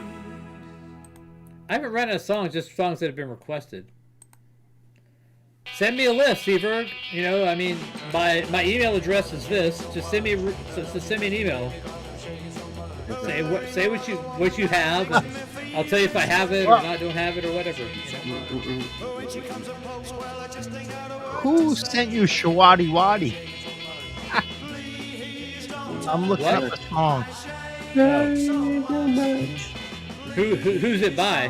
Shawadi Wadi's the band. Oh, how do you spell it? Show SHOWADDY. Oh, okay. Shawadi. They're awful. I don't want to play it. No, it's not mine. No, actually, that one was somebody else's rip, not mine. It's on the W drive. That's not mine.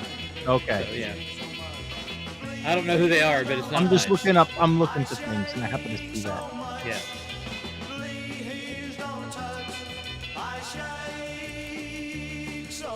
So yeah, somebody sent me those Baron Rojos.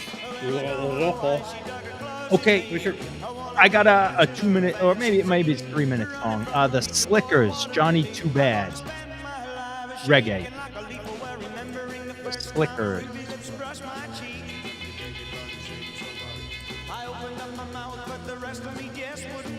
What's the song? Johnny Too Bad. Too Bad. Okay. Oh, yeah, you have like 6 different versions of it. Did you send me that, or did No, It's probably, I it's never probably an sent you Alex. that. That's Mine's an on Alex. Scratchy That- OG. That's an Alex. That's an Alex. Then. No, it's Yeah, on the for Harder sure. They Come too. It looks like it's on. You have it on 4 or 5 different things. I saw it. I found it. How about off of Coda, I Can't Quit You? Oh man, I can't quit you requesting Led Zeppelin. That's just, I haven't been around. Probably haven't played that in months. oh, I definitely haven't played it since you've been here. So yeah. No, Eddie Zeppelin? Yeah. You know, but I have to. I need to re-record that. I haven't not recorded this album in 15 years. So I have not given it a proper. Well, I release like this, on the best of my best system. I like this. They call it a sound check, but I think it's probably live. Don't touch.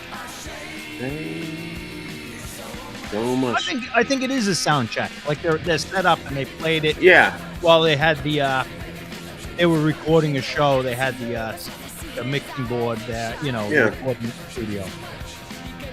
I don't think it's live with a crowd. It's probably live with 18 people hanging around. Yeah. No, it's a legit sound live recording. Don't touch. Okay, I think we're good for the rest of the night. So no more requests, people. We're good. So.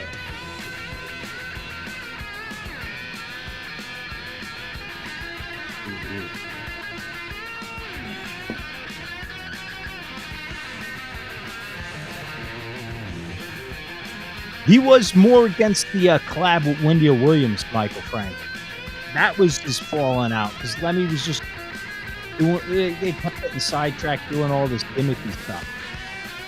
I think he was cool with the girls' school one, but then by the time the Wendell Williams one came, I think that if I remember reading right, that was his issue.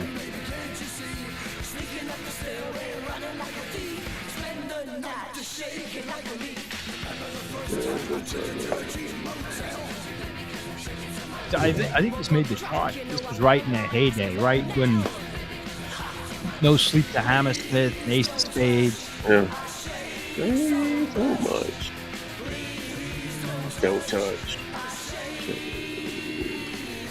So much. So much. You can barely hear Lemmy on this.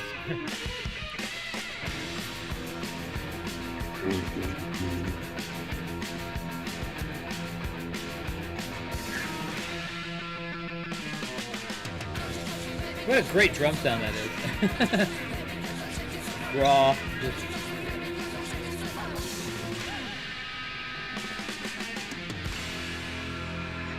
Great cover, man. Yeah, that is. I do like that. I think I heard that one first before I ever heard the Johnny Kid. I did. Yeah, I knew that one too. I was with you on that because that came out like in the '80s or whatever it was. I mean, I knew Shaking All Over though, like when I was in high school or whatever, middle school. Because I remember hearing that or somehow looking for that because of the Who covered it. Yeah. I can't remember. Yeah, the only Johnny Kid song I knew was Shaking All Over.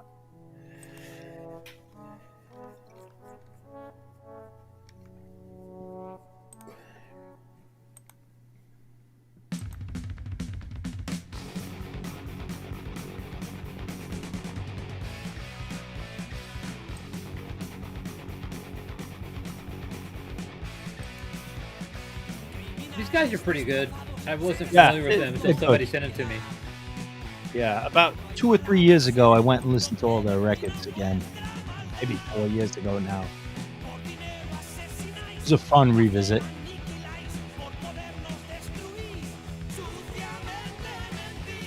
I saw this clip with Kirk Hammett. I think it was on that metal show, and he was ranking like the albums, and then he goes, "Well, if Cliff was alive, the bass would have been higher on this album," and he's pointing to Justice for All.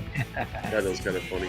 That album would have not been made with Cliff. No, it would have been different, but the joke was so that like you definitely would have heard the bass. Loaded. Cliff was alive for the next album after Puppets. You know? And they would never made a video for that one. As soon as he died, they were right. Like, remember, we're never gonna make a video. And then, like, he dies. First thing they put out is the Cliff 'em All VHS, and then they make videos. Yeah.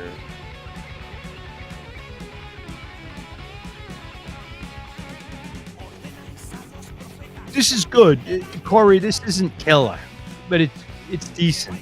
You know, good mid-tier metal. Spain. Okay, buying And records. you could get this album in English. I think this is one. They're all in Spanish, but I think this one's 2 versions.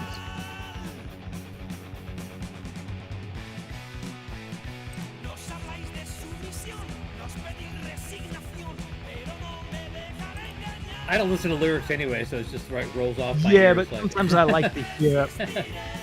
I like to have an idea of what they're saying about. I'm not really judging the lyrics. Well, I speak Spanish, so I can understand a little bit of it. So yeah. Yeah, Loud Volume is the name of the song. So yeah. Yeah. Resist is the name of the song. I heavy metal ones you usually can figure out. Yeah, but there's some of them, like some of the Slayer lyrics, I can't fucking understand what the fuck they're saying, man. No, I don't. I don't listen to lyrics, but I like "Die by the Sword." Die by the like. I can get an image of the song.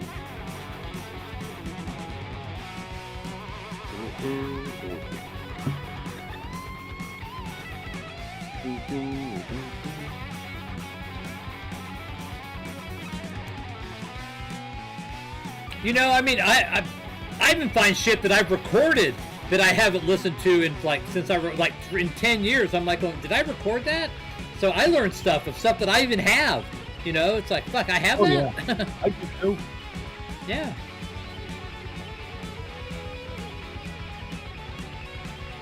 As a collective, man, we all can like pull together and like, you know it all.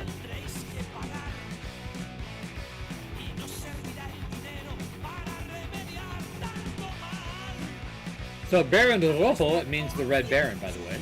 Just so you know. Oh. If you didn't know, it was Red Baron's on like the covers. Oh, I didn't know that was on the cover. I think Yeah. the one. Maybe not a one- minute. This one might be a fist. If I remember. Yeah, It's the on- only ones I remember was like, you know, they kind of look like Saxon with the porn stashes, I think, and the stuff like Yeah. that. I think they have that look about them, you know. Yeah, it looked like Crocus, kind of. Yeah. Manowar. No, not man. No, Well, they got some of those guys, don't they? A couple of them have those long stashes. You guys have mustache. I was just thinking about the loincloths.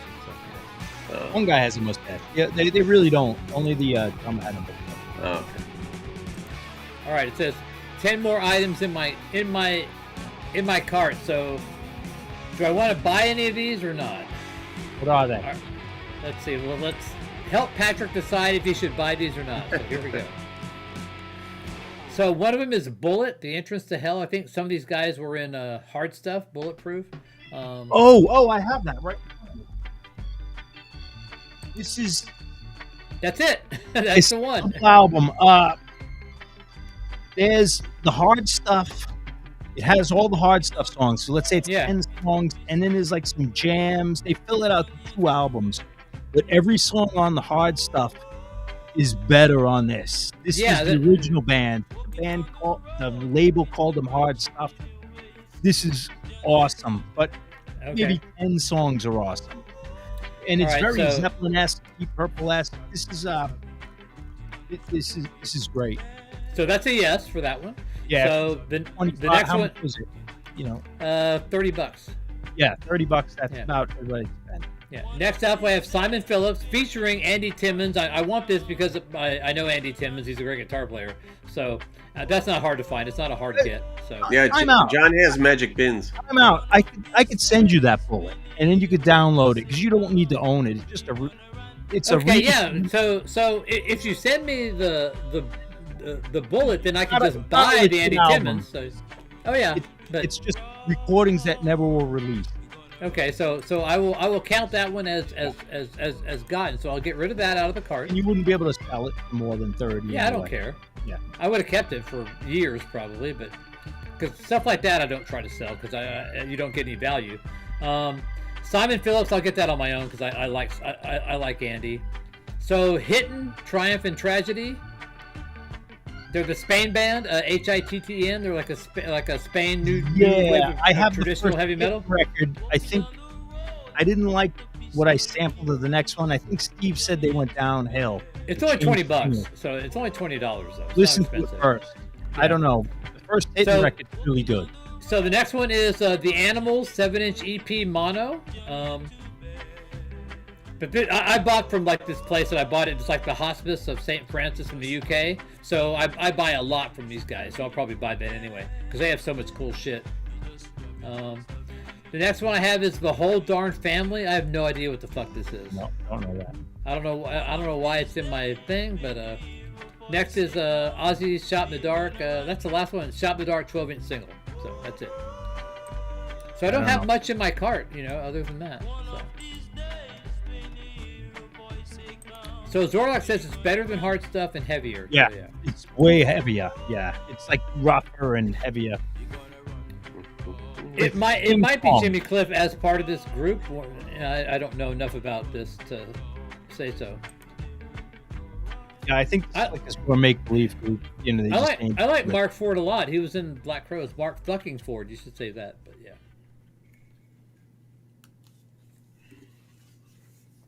See, I got rid of something in my cart, so I feel happy. And I'm gonna send you the what were we talking about? Mark's band there. Mark's band? Oh, Pile Driver.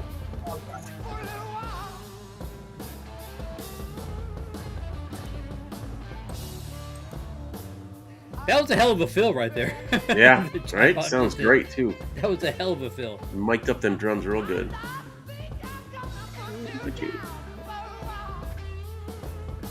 Yep.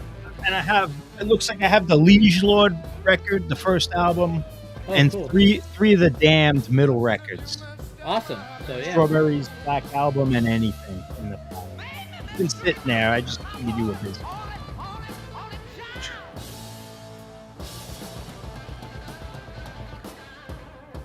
What a fill this.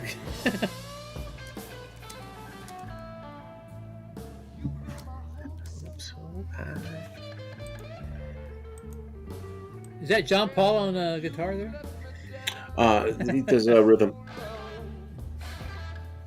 And bass. Yep. Live. Fantastic.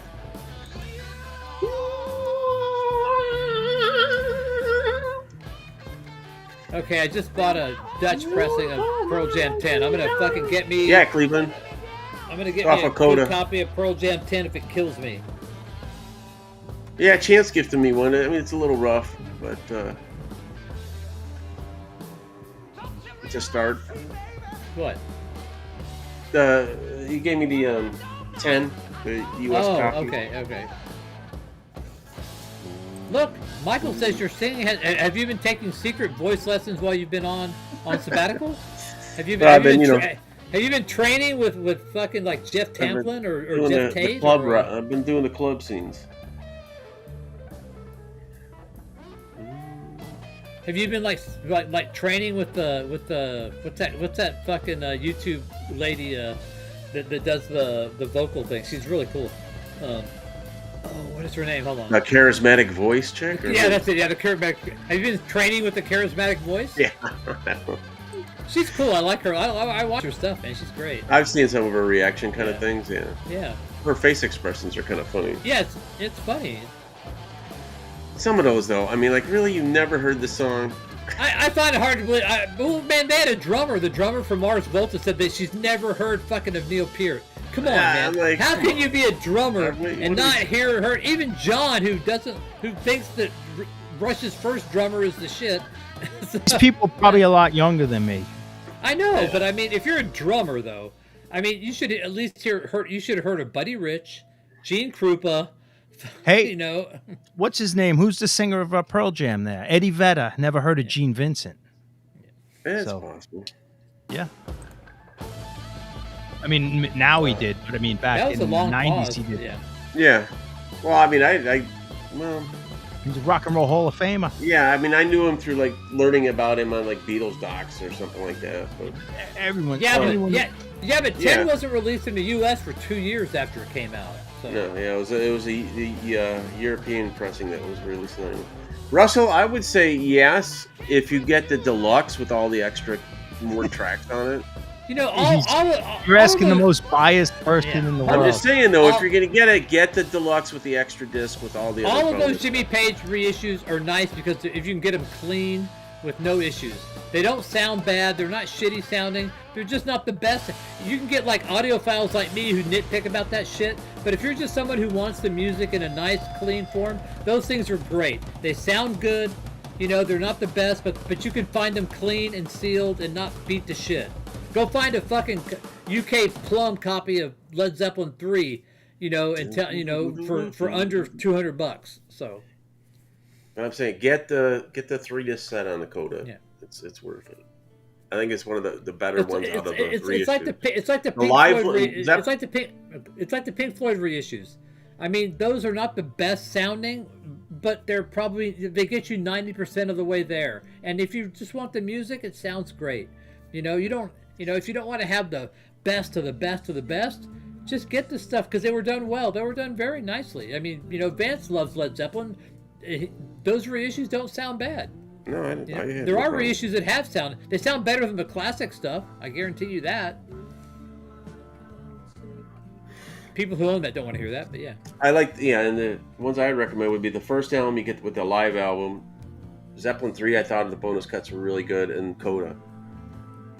What are these bonus cuts? They're all just live. It was that. No, there's like demos in there. There's Oh, really? reworked I never heard yeah. any of that. Yeah.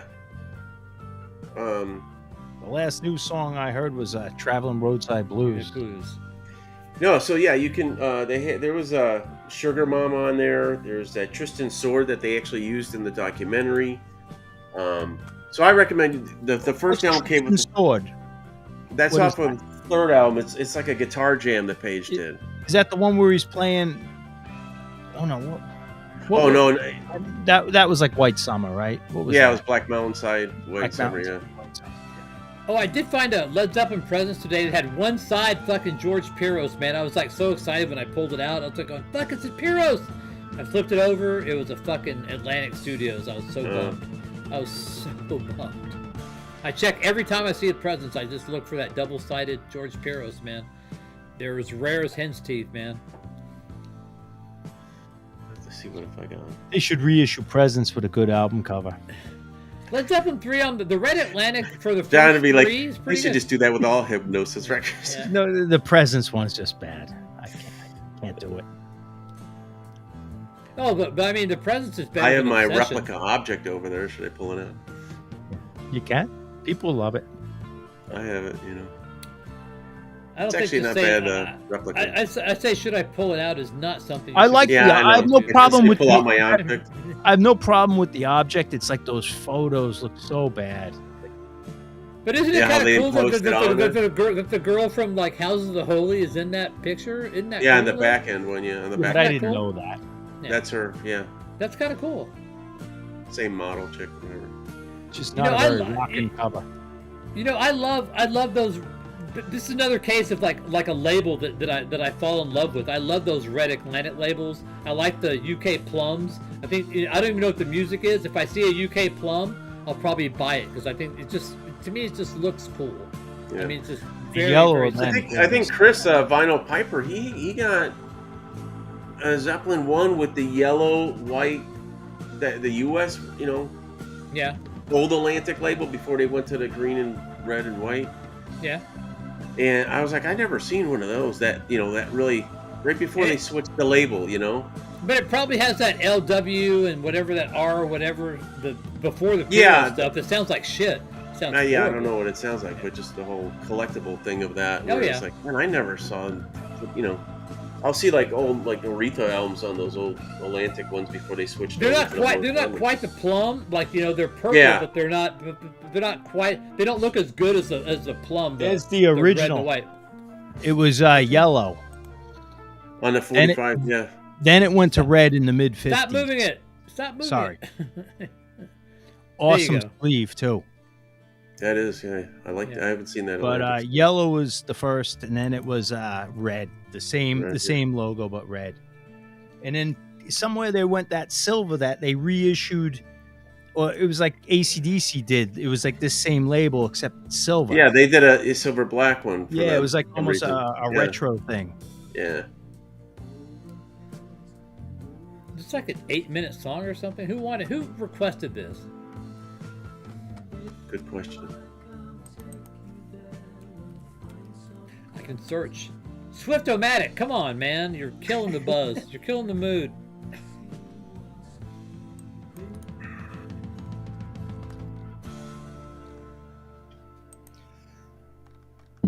Ooh.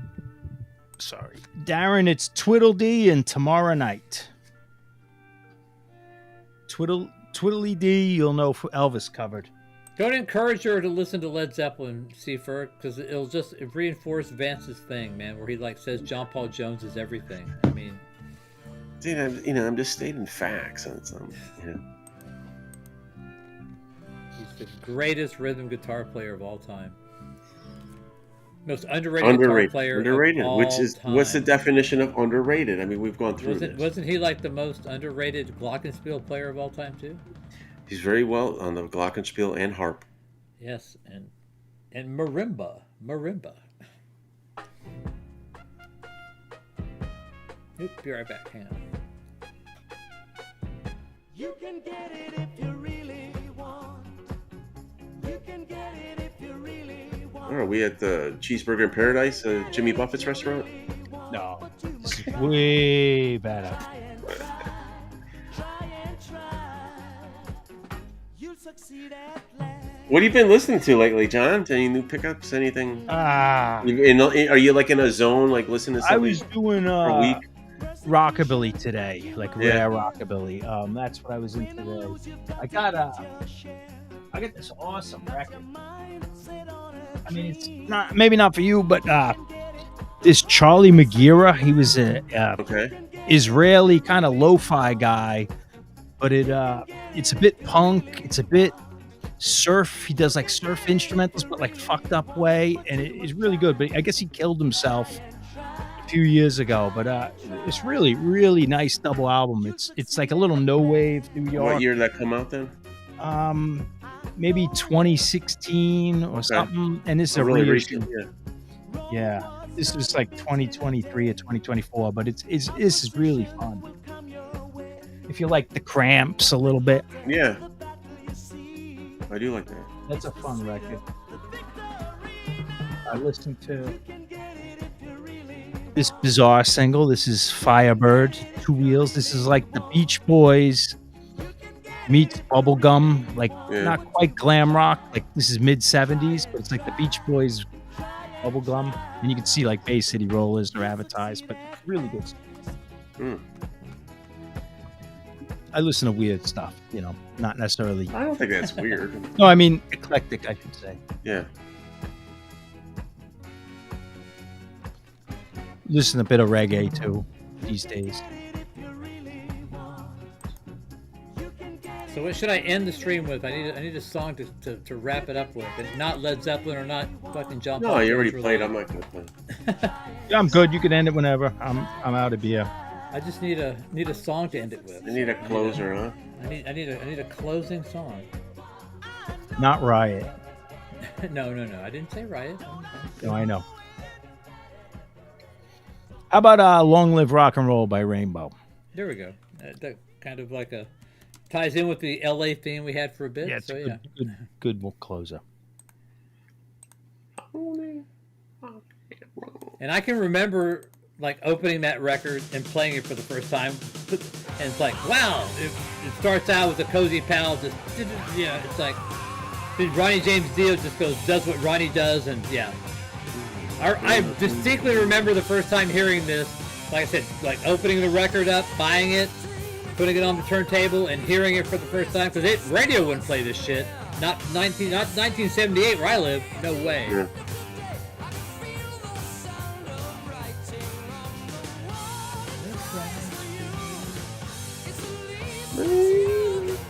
I still say Rainbow Eyes sucks ass, but yeah.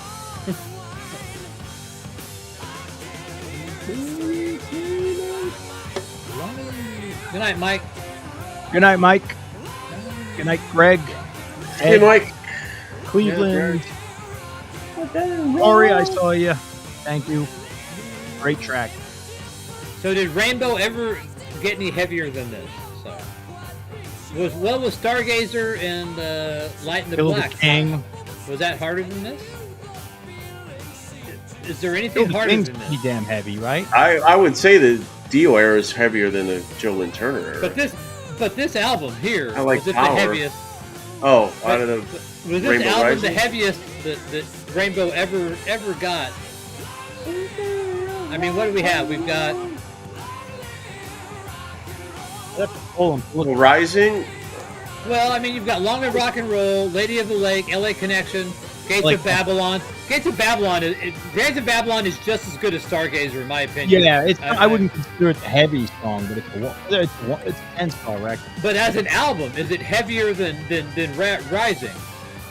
What's on Rising? Read those songs. Feel the thing. You've got Light in the Black. You've got heavy. Stargazer. You've got hang on. You've got Do You Close Your Eyes, which is kind of lame. Starstruck, Run with the Wolf, and Terror Woman. One with the Wolf's pretty good. Those are all good though. Man, Yeah, but I'm gonna roll with Long Live Rock and Roll as a heavier album. You're gonna make me have to pull this down and listen to it later. Yeah. I don't even want to judge them. They're both great. I mean, well, hang on. Kind of like judging Women and Children First and Fair Warning. Maybe Fair Warning's heavier, but why bother? Why even waste brain power trying to figure out what's great? Because it's the end of the night and we're just like talking that kind of stuff. So. That's not something I would want to. I like arguing about things, but that one was. Other than Rainbow Eyes, man, I mean, to me, this is, yeah.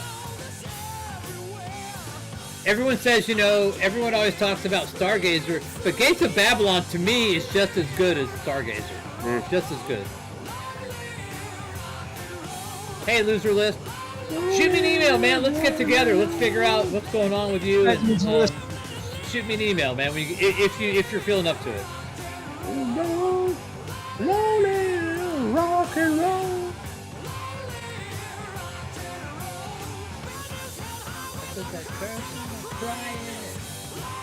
God, he just had a way. He's just so good, man. There'll never be another Dio, man.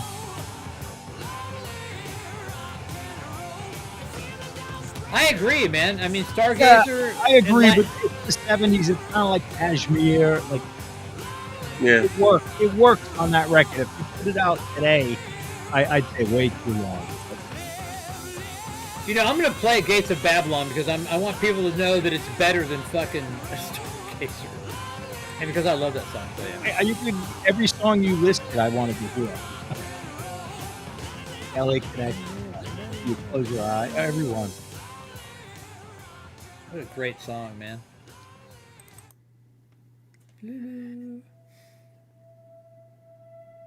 Later, Trey. Good night, Trey. Good night, Andy. Trey, send me that Steely Dan Royal Scam. I'll put your records in the box and send it back to you when I'm done.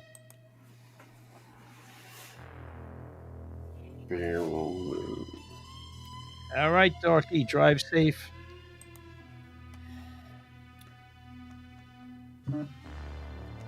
Is this Tony Carey or no? It's David Stone on keyboards on this. So I can't remember. I don't think David Stone did much of anything after this album. I think it's David Stone. All other instruments, John Paul Jones. Not on this record. No, but on here, same. What is that? A solo record? What is that record? The soundtrack he did in the '80s, which was very dated. I don't know. Oh, David Stone is a Canadian. He played with Rainbow, and he played on Universal Juveniles with he only played on this album.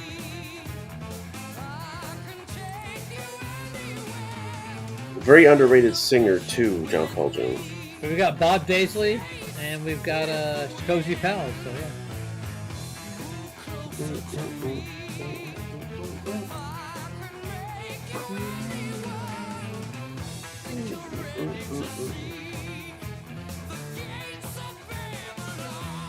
So is this like this is also kind of like what we would call, is it called Phrygian? It's like a Phrygian mode, whatever. Yeah, I was just thinking about like that guitar part. Yeah, I don't know the mode, but it definitely is got that Egyptian, it's that very whole thing, yeah.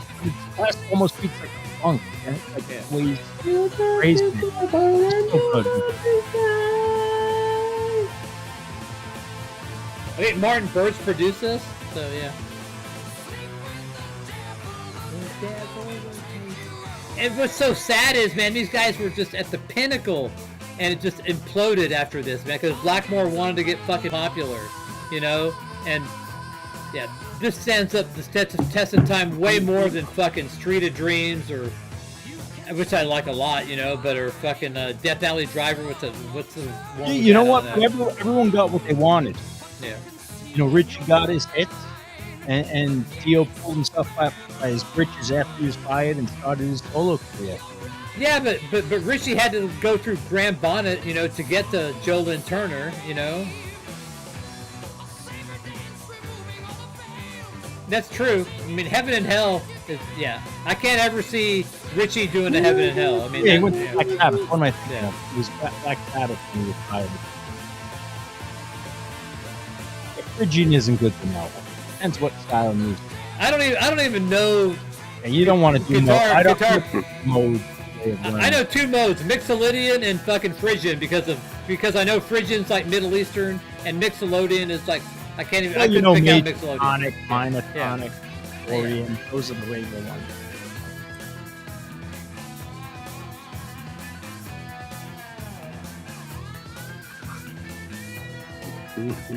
What a great lead this is, man! I haven't listened to this in so long, but yeah, the lead. Just listen to the lead. So good, Richard. He hardly ever He really overplays. is one of the most underrated guitar players. He should really be in with great. He Who's that, rarely, Blackmore? he rarely overplays, man. He's always like, you know, it's always like. Yes, spot yeah. on, You don't know? hear his name come up, right? He's I mean, a master. Look, Yeah. wait. so what do you think? You think it has to do with his just because he's kind of a prick? I mean, it's No. I just think people aren't not respected in the history. yeah, They're respected in the rock fans, but not in the history of music. right. But even in rock fans, he's like he's acknowledged, but he's not in that level of, you know, where he should be, in my opinion. You know, I think his He's lead not- on Highway Star alone puts him, you know, in the top 5.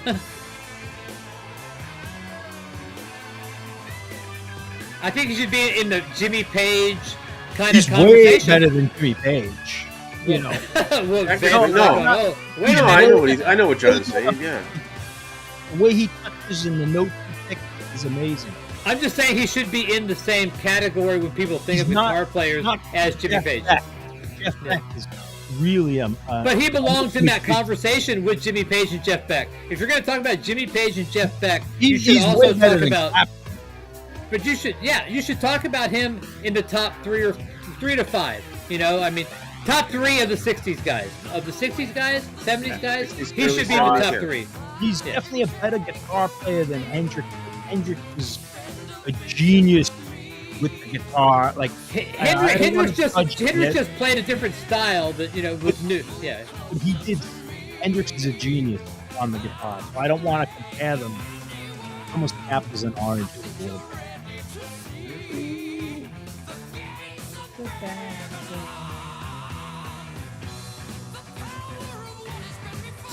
Just the way Dio's vocals carried parts of the song, man, is just fucking amazing, man. I don't even care how stupid the lyrics are. You know, it fucking sounds great. The driving. Yeah, I don't listen to the lyrics. Yeah. I only hear like the chorus. The power, though.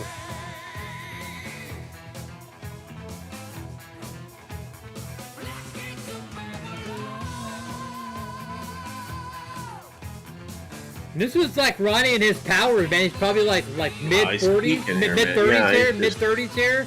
You know, just Talk about a guy that played his dues too. yeah. in Oh the yeah. 60s. Even Blackmore was around in the late He was 50s. in the, he was in the Yeah. Outlaws, you know, He was in a lot of bands. and a session musician.